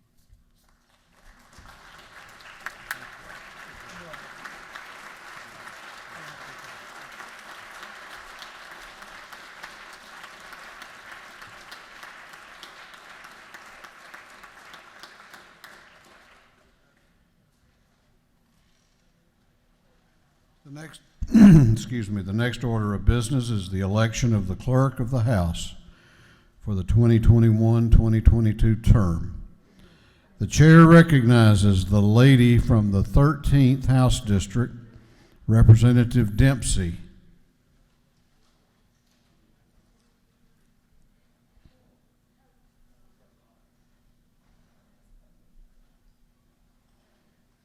Mr. Speaker, there we go. Thank you. I rise to nominate a friend to each and every one of us. As you stated in your acceptance remarks, the great clerk of this House, William L. Bill Riley, to continue to serve as the clerk of our Georgia House of Representatives. Representative Dempsey has nominated Bill Riley to be the clerk of the House for the 2021 term. The chair recognizes the gentleman from the 143rd District, Representative Beverly. Thank you, Mr. Speaker. I rise today to second the nomination of Bill Riley. I couldn't think of a greater clerk. When I first came here, it was Bobby, and we remember Bobby, and then Representative Bill Riley came along. And I didn't think that he would ever beat him, and Bill called me this past week, and I said, man, I'm honored to second your nomination. We couldn't have a better clerk in the state of Georgia than Bill Riley. So I take this honor seriously, and I absolutely second the nomination. Representative Beverly has seconded the nomination of Bill Riley to be re-elected clerk of the House. Chair recognizes the majority leader for a motion. Thank you, Mr. Speaker. Mr. Speaker, I move that the nominations be closed and that the entire membership cast their votes for the election of Bill Riley as clerk of the Georgia House. The majority leader has moved that the nominations for clerk be closed and that the entire membership cast their votes for the election of Bill Riley as clerk. Is there any objection to the nominations being closed? The chair hears none. The nominations are closed. Is there any objection to directing the deputy clerk to cast the entire vote of the membership who are present for the election of Bill Riley as clerk of this body? The chair hears none, and the deputy clerk is so directed. On the election of the clerk of the House, Bill Riley has received the entire vote of the membership who are present, and he is hereby declared an elected clerk for the ensuing term.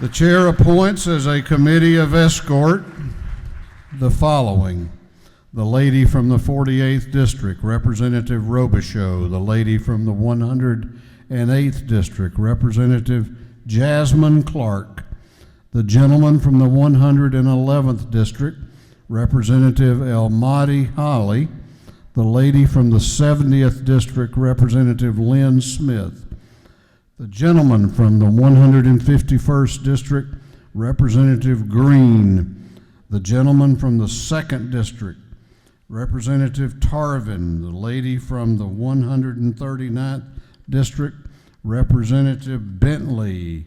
The Committee of Escort will please meet and escort the clerk to the front of the chamber.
Madam Doorkeeper, are we all ready back there?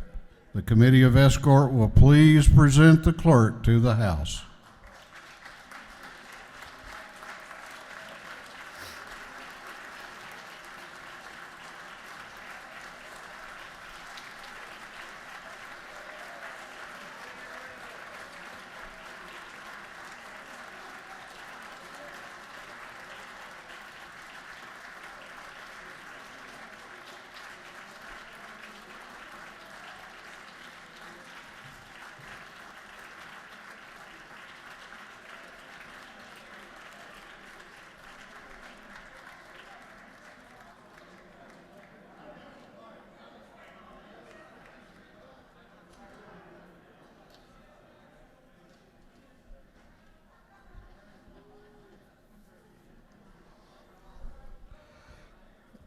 At this time, the chair will administer the oath of office to the clerk of the House.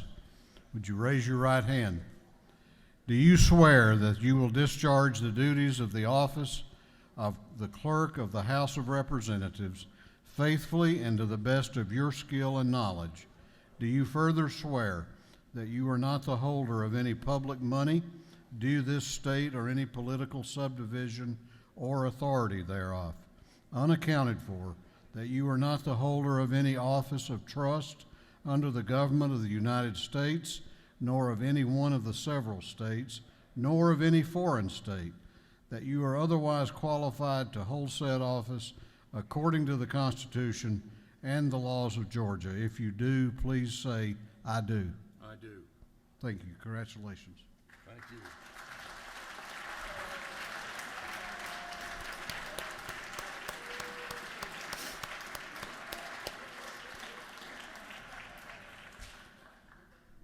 The next order of business is the election of a doorkeeper for the House for the 2021-2022 term.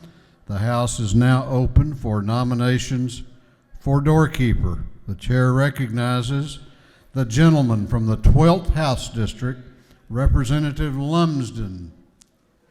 Mr. Speaker, it's my privilege to nominate Pat Highnote for doorkeeper for the Georgia House of Representatives for the 2021 session. Representative Eddie Lumsden has nominated Pat Highnote as doorkeeper of this House. The chair recognizes the gentleman from the 38th House District, Representative Wilkerson. Thank you, Mr. Speaker. It is my honor to second the nomination of Pat Highnote for doorkeeper. Representative Wilkerson has seconded the nomination of Pat Highnote as doorkeeper of this House. The chair recognizes the majority leader of the House for a motion. Mr. Speaker, I move that the nominations be closed and that the entire membership cast their votes for the election of Pat Highnote for doorkeeper of the Georgia House. The majority leader has moved that the nominations of the House be closed and that the entire membership cast their votes for the election of Pat Highnote as doorkeeper. Is there any objection to closing the nominations? The chair hears none and the nominations are closed. Is there any objection to directing the clerk to cast the entire vote of the membership who are present for the election of Pat Highnote as doorkeeper? The chair hears none and the clerk is so directed. On the election of doorkeeper, Pat Highnote has received the entire vote of the membership who are present, and she is hereby declared elected doorkeeper for the ensuing term.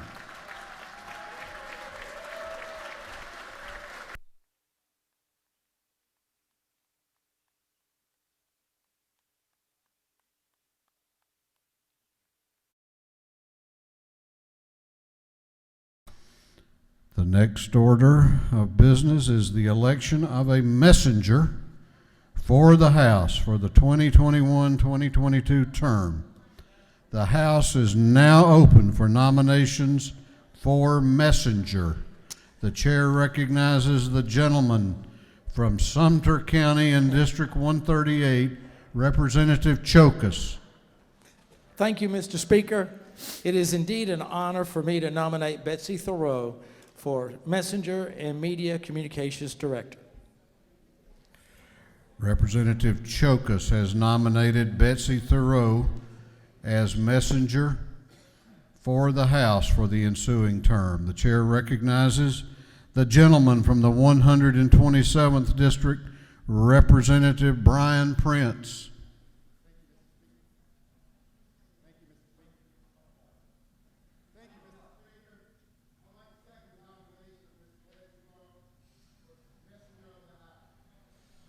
Representative Prince has seconded the nomination of Betsy Thoreau as messenger of this House for the 2021-2022 term. Chair recognizes the majority leader for a motion.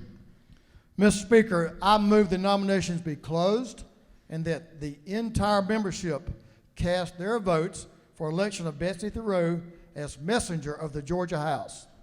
The majority leader has moved that the nominations of the House be closed and that the entire membership cast their votes for the election of Betsy Thoreau as messenger. Is there any objection to closing the nominations? The chair hears none and the nominations are closed. Is there any objection to directing the clerk to cast the entire vote of the membership who are present for the election of Betsy Thoreau as messenger? The chair hears none and the clerk is so directed. On the election of the messenger of this House, Betsy Thoreau has received the entire vote of the membership who are present, and she is hereby declared elected messenger for the ensuing term.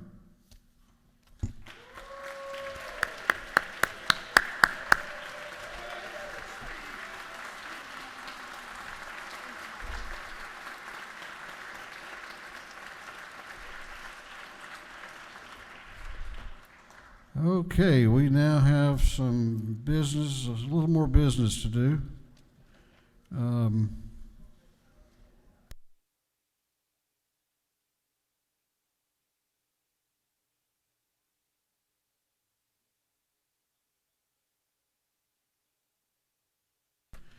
All right, the Senate has adopted earlier today SR 2 to notify the governor that the General Assembly has convened. Is there any objection by this House to the adoption of the resolution? The chair hears none, and the resolution is adopted.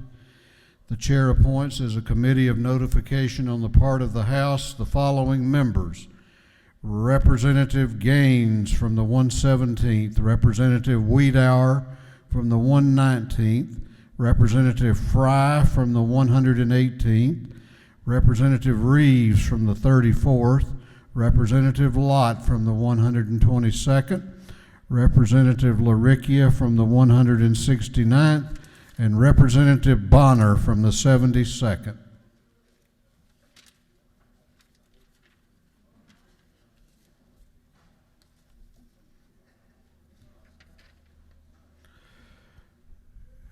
Chair recognizes the majority leader for the purpose of offering a resolution.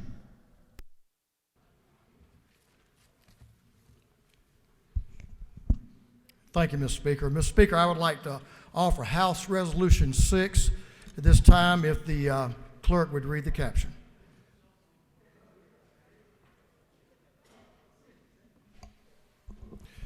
House Resolution 6 by Representative Burns, 159, to notify the Senate that the House of Representatives has convened. Chair recognizes the majority leader to speak to the resolution. Thank you, Mr. Speaker. Well, good afternoon and Happy New Year. It's an honor and a pleasure to be here with my colleagues as we move forward.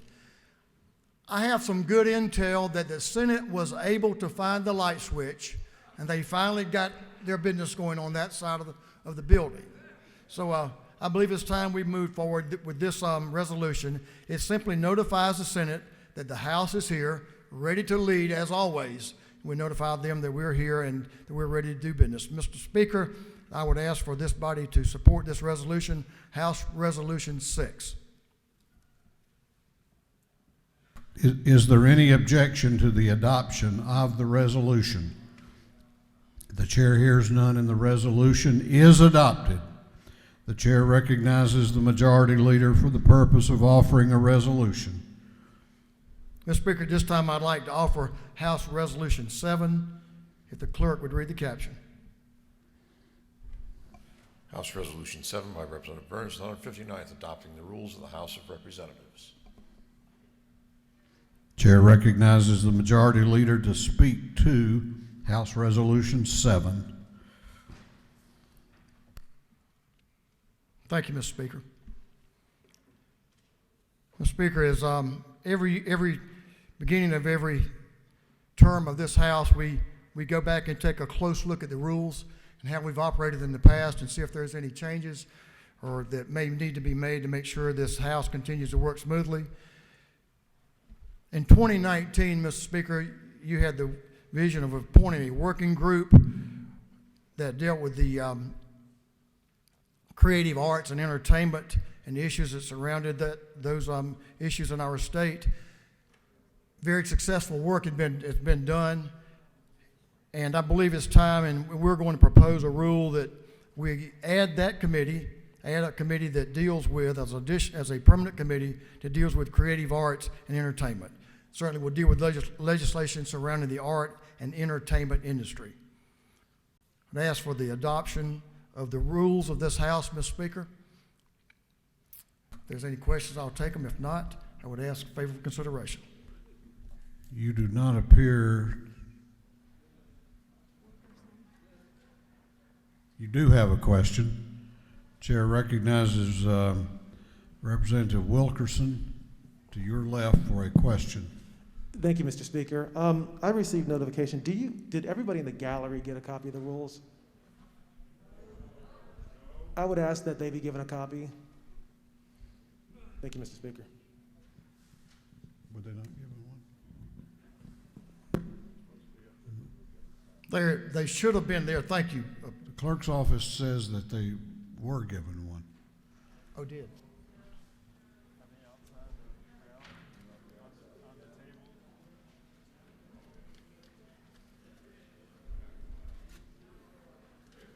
Here they come. Well, I'm glad we got him out because I wanted to talk about those rules before we leave.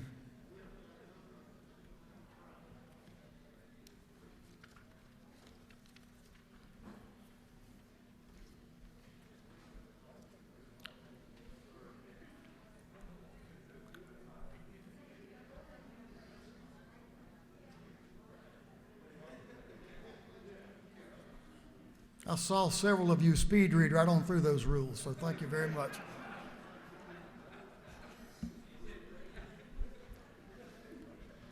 Well, the rules are identical to what they have been at least for the last 11 years, with the one change that Leader Burns talked about.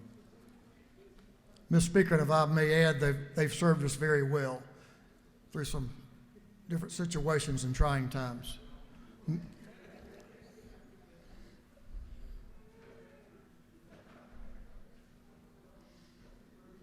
You do not appear to have any further questions. Mr. Speaker, I'll ask for the members' favorable consideration, and I can guarantee you, if you're having trouble sleeping at night, take that home with you, and it'll help you go right on to sleep. So I'd ask for the members to approve the rules for this House. Thank you, Mr. Speaker.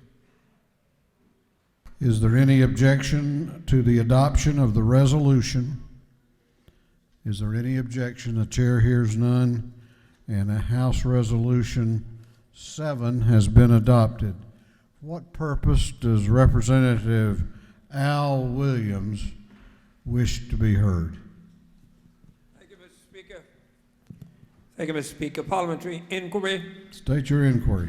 Is it not true that we've begun to see some light in a positive direction with the budget? The numbers that came out yesterday were in a good direction. Is it not further true that I'd like to ask that because of that, after the doorkeeper moved this block of ice from my desk, can we put a little coal on the fire?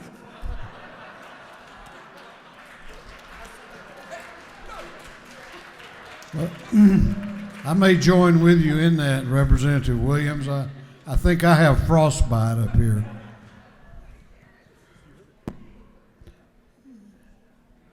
We adopted House Resolution 7, okay.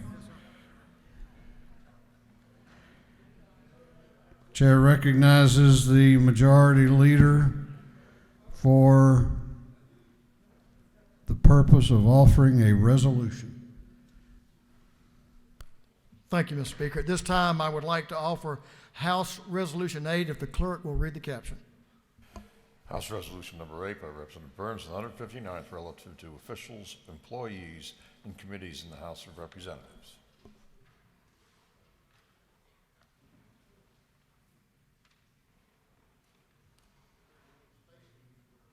Majority Leader is recognized to speak to the resolution. The caption of Resolution 8 was very descriptive and succinct and to the point. It allows the Speaker to make sure the business of this House is transacted and make sure that the employees are adequate and that everything we need to make sure that what happens behind the scenes that makes this House work transpires and is taken care of so we can have a successful session. Behind the scenes work is what makes every smooth running machine work. This one works very well. It's been very successful for the people of Georgia, and I would ask your favorable consideration on House Resolution 8. Is there any objection to the adoption of the resolution? The chair hears none, and the resolution is adopted. The chair recognizes the majority leader for the purpose of offering a resolution.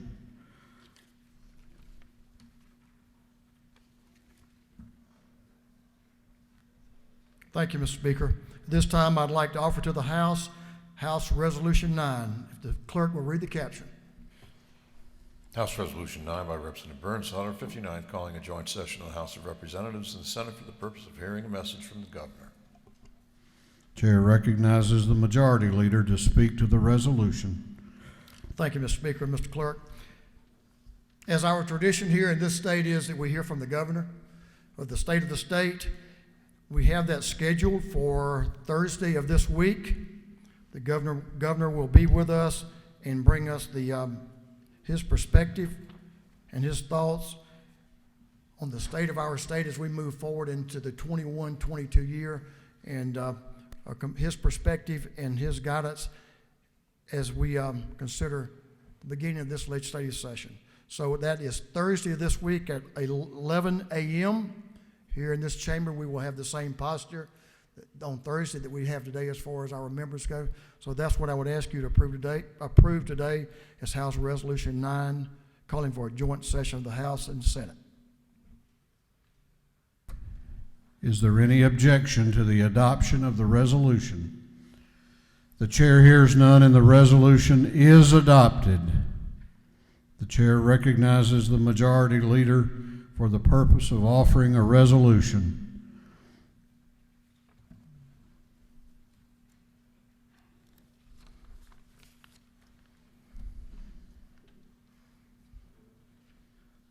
This is the one you've been waiting for. I bring to the members House Resolution 10, which is a scheduling resolution. Mr. Clerk, if you'll read the caption. House Resolution 10 by Representative Burns, 159th, relative to meetings and adjournments of the General Assembly. Chair recognizes the majority leader to speak to the resolution. Thank you, Mr. Speaker. Can we put it up on the screen, Mr. Clerk? Or I can explain this one, I believe, pretty closely. Let me see if I can do that. Obviously today we will be in today. Obviously we're in here taking care of our business on Monday, January the 11th. Here we go. We'll be in this week on Tuesday, Wednesday, and Thursday. Thursday will be Legislative Day 4. Then we will be out for a budget hearing, certainly the Martin Luther King holiday next week, then out for budget hearing next week, which I think the Appropriations Chair may address, but may be encouraged to participate virtually with the appropriations hearings. Then we'll come back for Day 5 on Tuesday, January the 26th. That's the adjournment resolution for now that we have, that we will certainly send over to the Senate for their agreement. But, Mr. Speaker, I would ask all the members of this House to approve this House Resolution 10, our first adjournment resolution.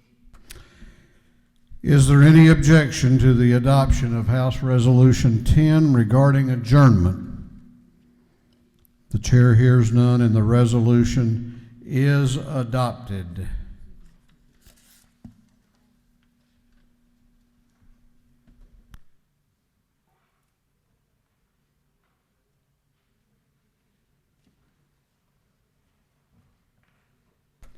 Okay, that completes the resolutions, but we have 2 or 3 other brief matters that are very important, and I'm going to recognize the majority leader to speak to one of those matters. Thank you, Mr. Speaker. If I can have your attention, full attention, just for a few more minutes. I want to remind everyone to take note of our testing, our surveillance testing that is being conducted by the Georgia Tech family downstairs. It will occur on Mondays and Thursdays. Mondays and Thursdays. But let me clarify right now, I don't want to confuse you, but since we will not be in until the Tuesday, a week on whatever that date is, I just took the 26th. The 25th of January will not be a testing day. The 26th will. That week will be Tuesday and Thursday instead of Monday and Thursday. But let me bore you with this, so let me make sure we all understand what we need to do, because this is most important to us all, and it's something that the minority leader and I worked on along with the staff to make sure we would keep the members of this House safe. But let me let me remind you of a couple of things. During the 2021 session, Georgia Tech will provide COVID-19 surveillance testing program to General Assembly members and staff twice per week on Mondays and Thursdays from 7 a.m. to 11 a.m. in room 230. This schedule is subject to alteration based on the schedule, as we just mentioned. This testing program is for asymptomatic persons only. Symptomatic individuals should not report to the Capitol for testing through this process. All members and staff are required to test twice weekly.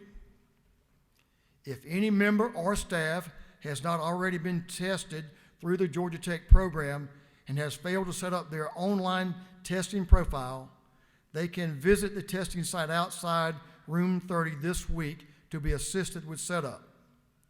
Georgia Tech plans to have IT teams on site on Monday and Thursday.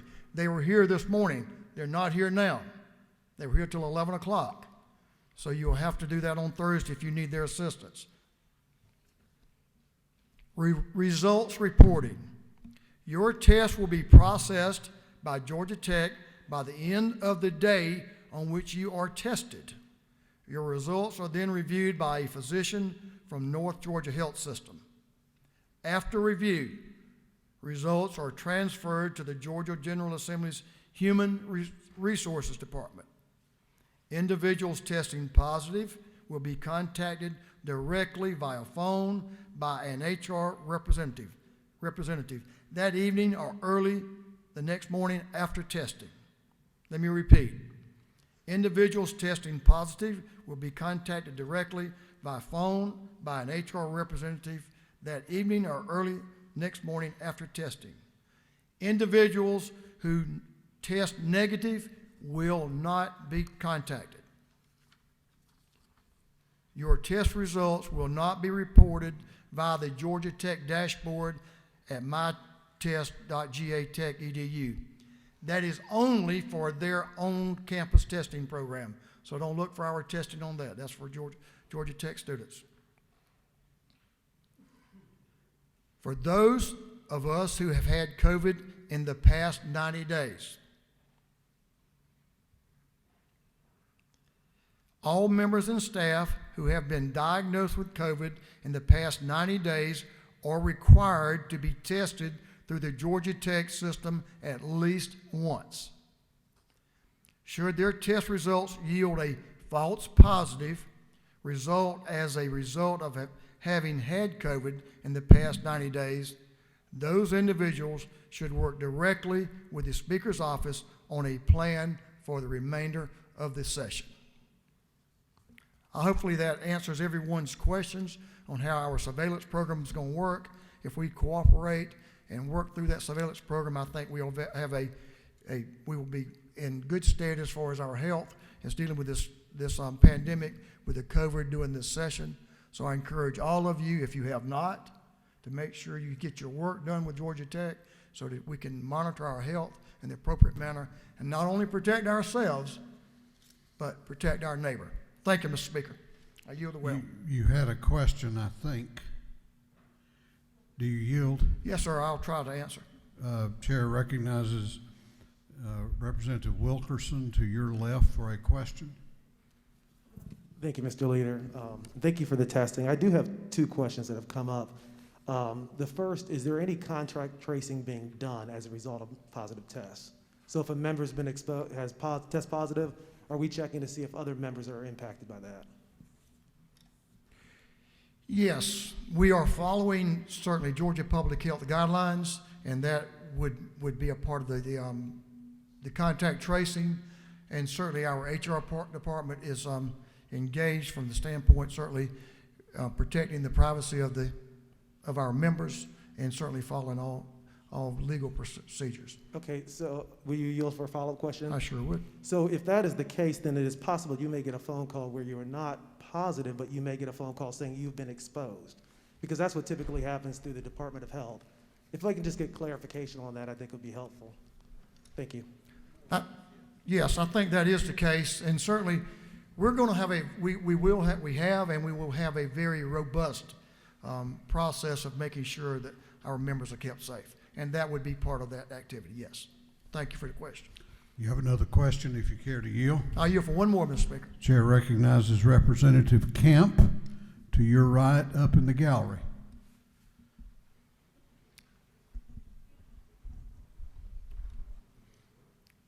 I think they're going to bring you the mic.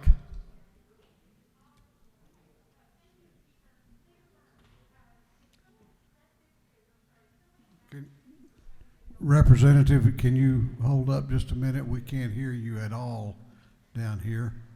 Do we not have a microphone up there? Are you kidding me?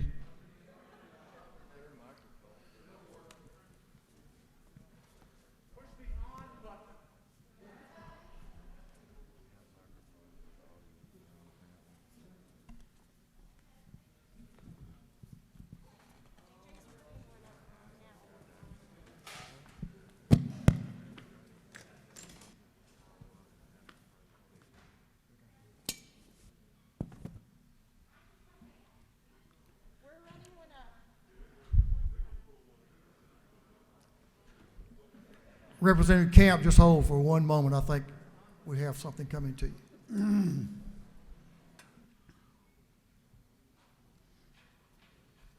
I'm told that the audio is down, and we do have microphones, obviously, up in the balcony.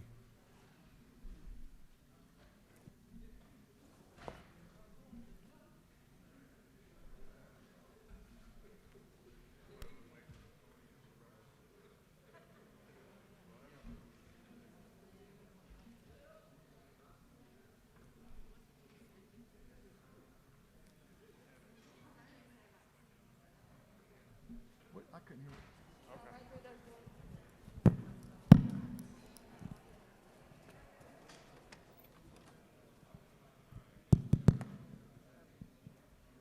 Thank you.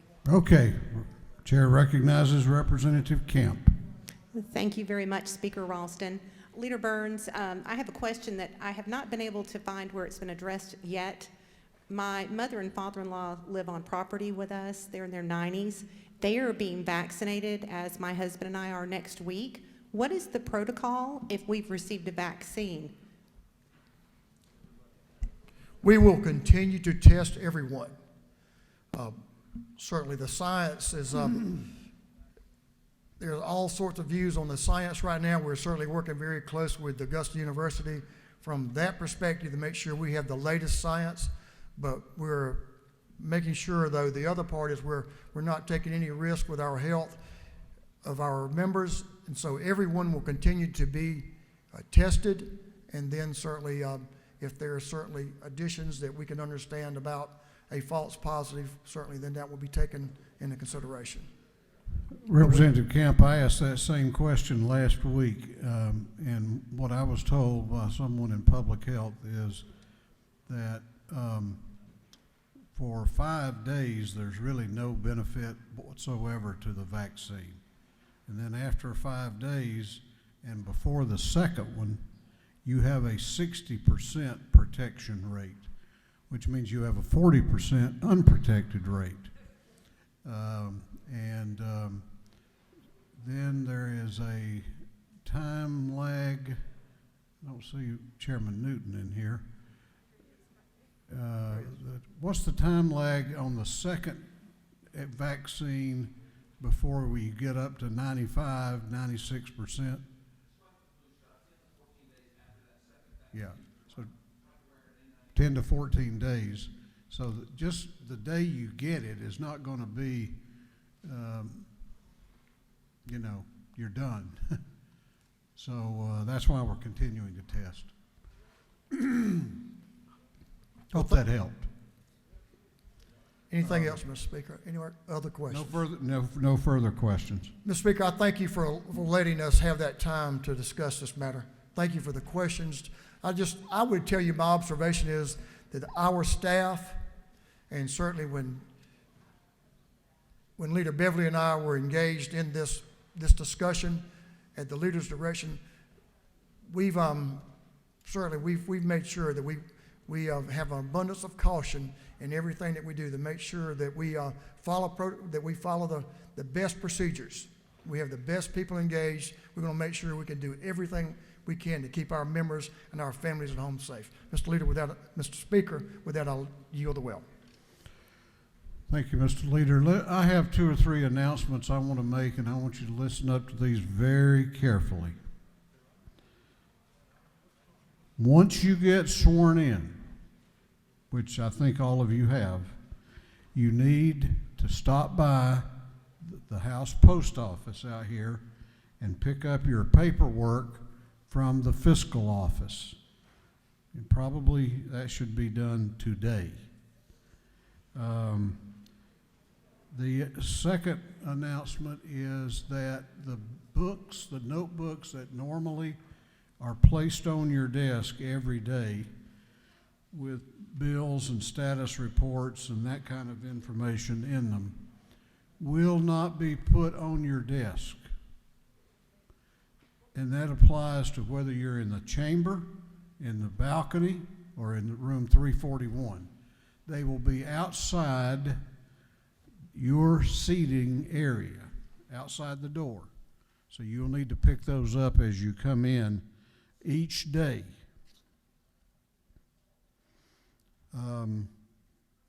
Please leave your voting cards in your desk drawer and leave your voting tablets on your desk. Members in the gallery, please return your tablets to the clerk's office staff, who will be stationed as you exit the door.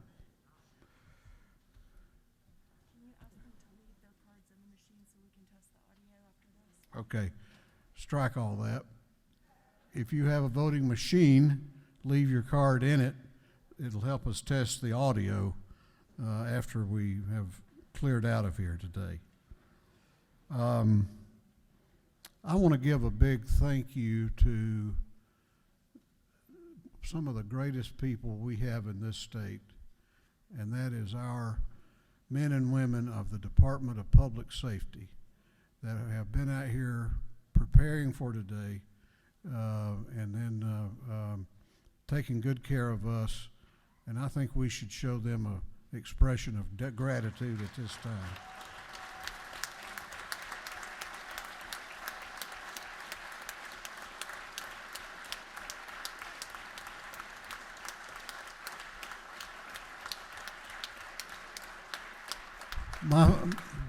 My final announcement is this. We don't have committees yet, which means you got a lot of free time. This is a rule book for this house. And when I spoke to the new members back in November, I encouraged a study of this rule book. I got to tell you that in certain parts of this body today, the decorum and breaches of rules has been frankly a little concerning. It's gotten a little better as we've gone on, but it was concerning. There are some specific do's and don'ts in there that I didn't call attention to today, but come tomorrow I will, because we're going to all follow the rules. So, you know, you got this afternoon after you have lunch, go read the rule book. Go read the rule book. Everybody in this house should master the rule book. Now with that, I know that 3 of our members will be reading the rule book religiously today while they celebrate their birthday. So help me wish a happy birthday to Representative Derek Jackson, Representative Matthew Wilson,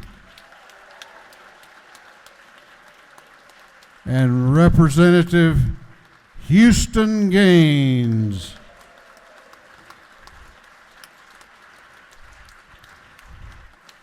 Houston Gaines is going to go buy a cold drink this afternoon. He's turned 21. He's eligible now, so no other business to come before the House.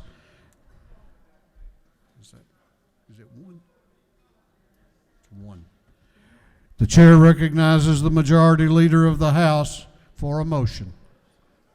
Mr. Speaker, I move that this House stand adjourned until 1 p.m. Tuesday, January the 12th, 2021. The majority leader has moved that this House be adjourned until 1 o'clock p.m. on Tuesday, January the 12th, 2021. All those in favor of his motion will say aye. Those opposed will say no. The ayes have it. This House will be adjourned until Tuesday at 1 p.m.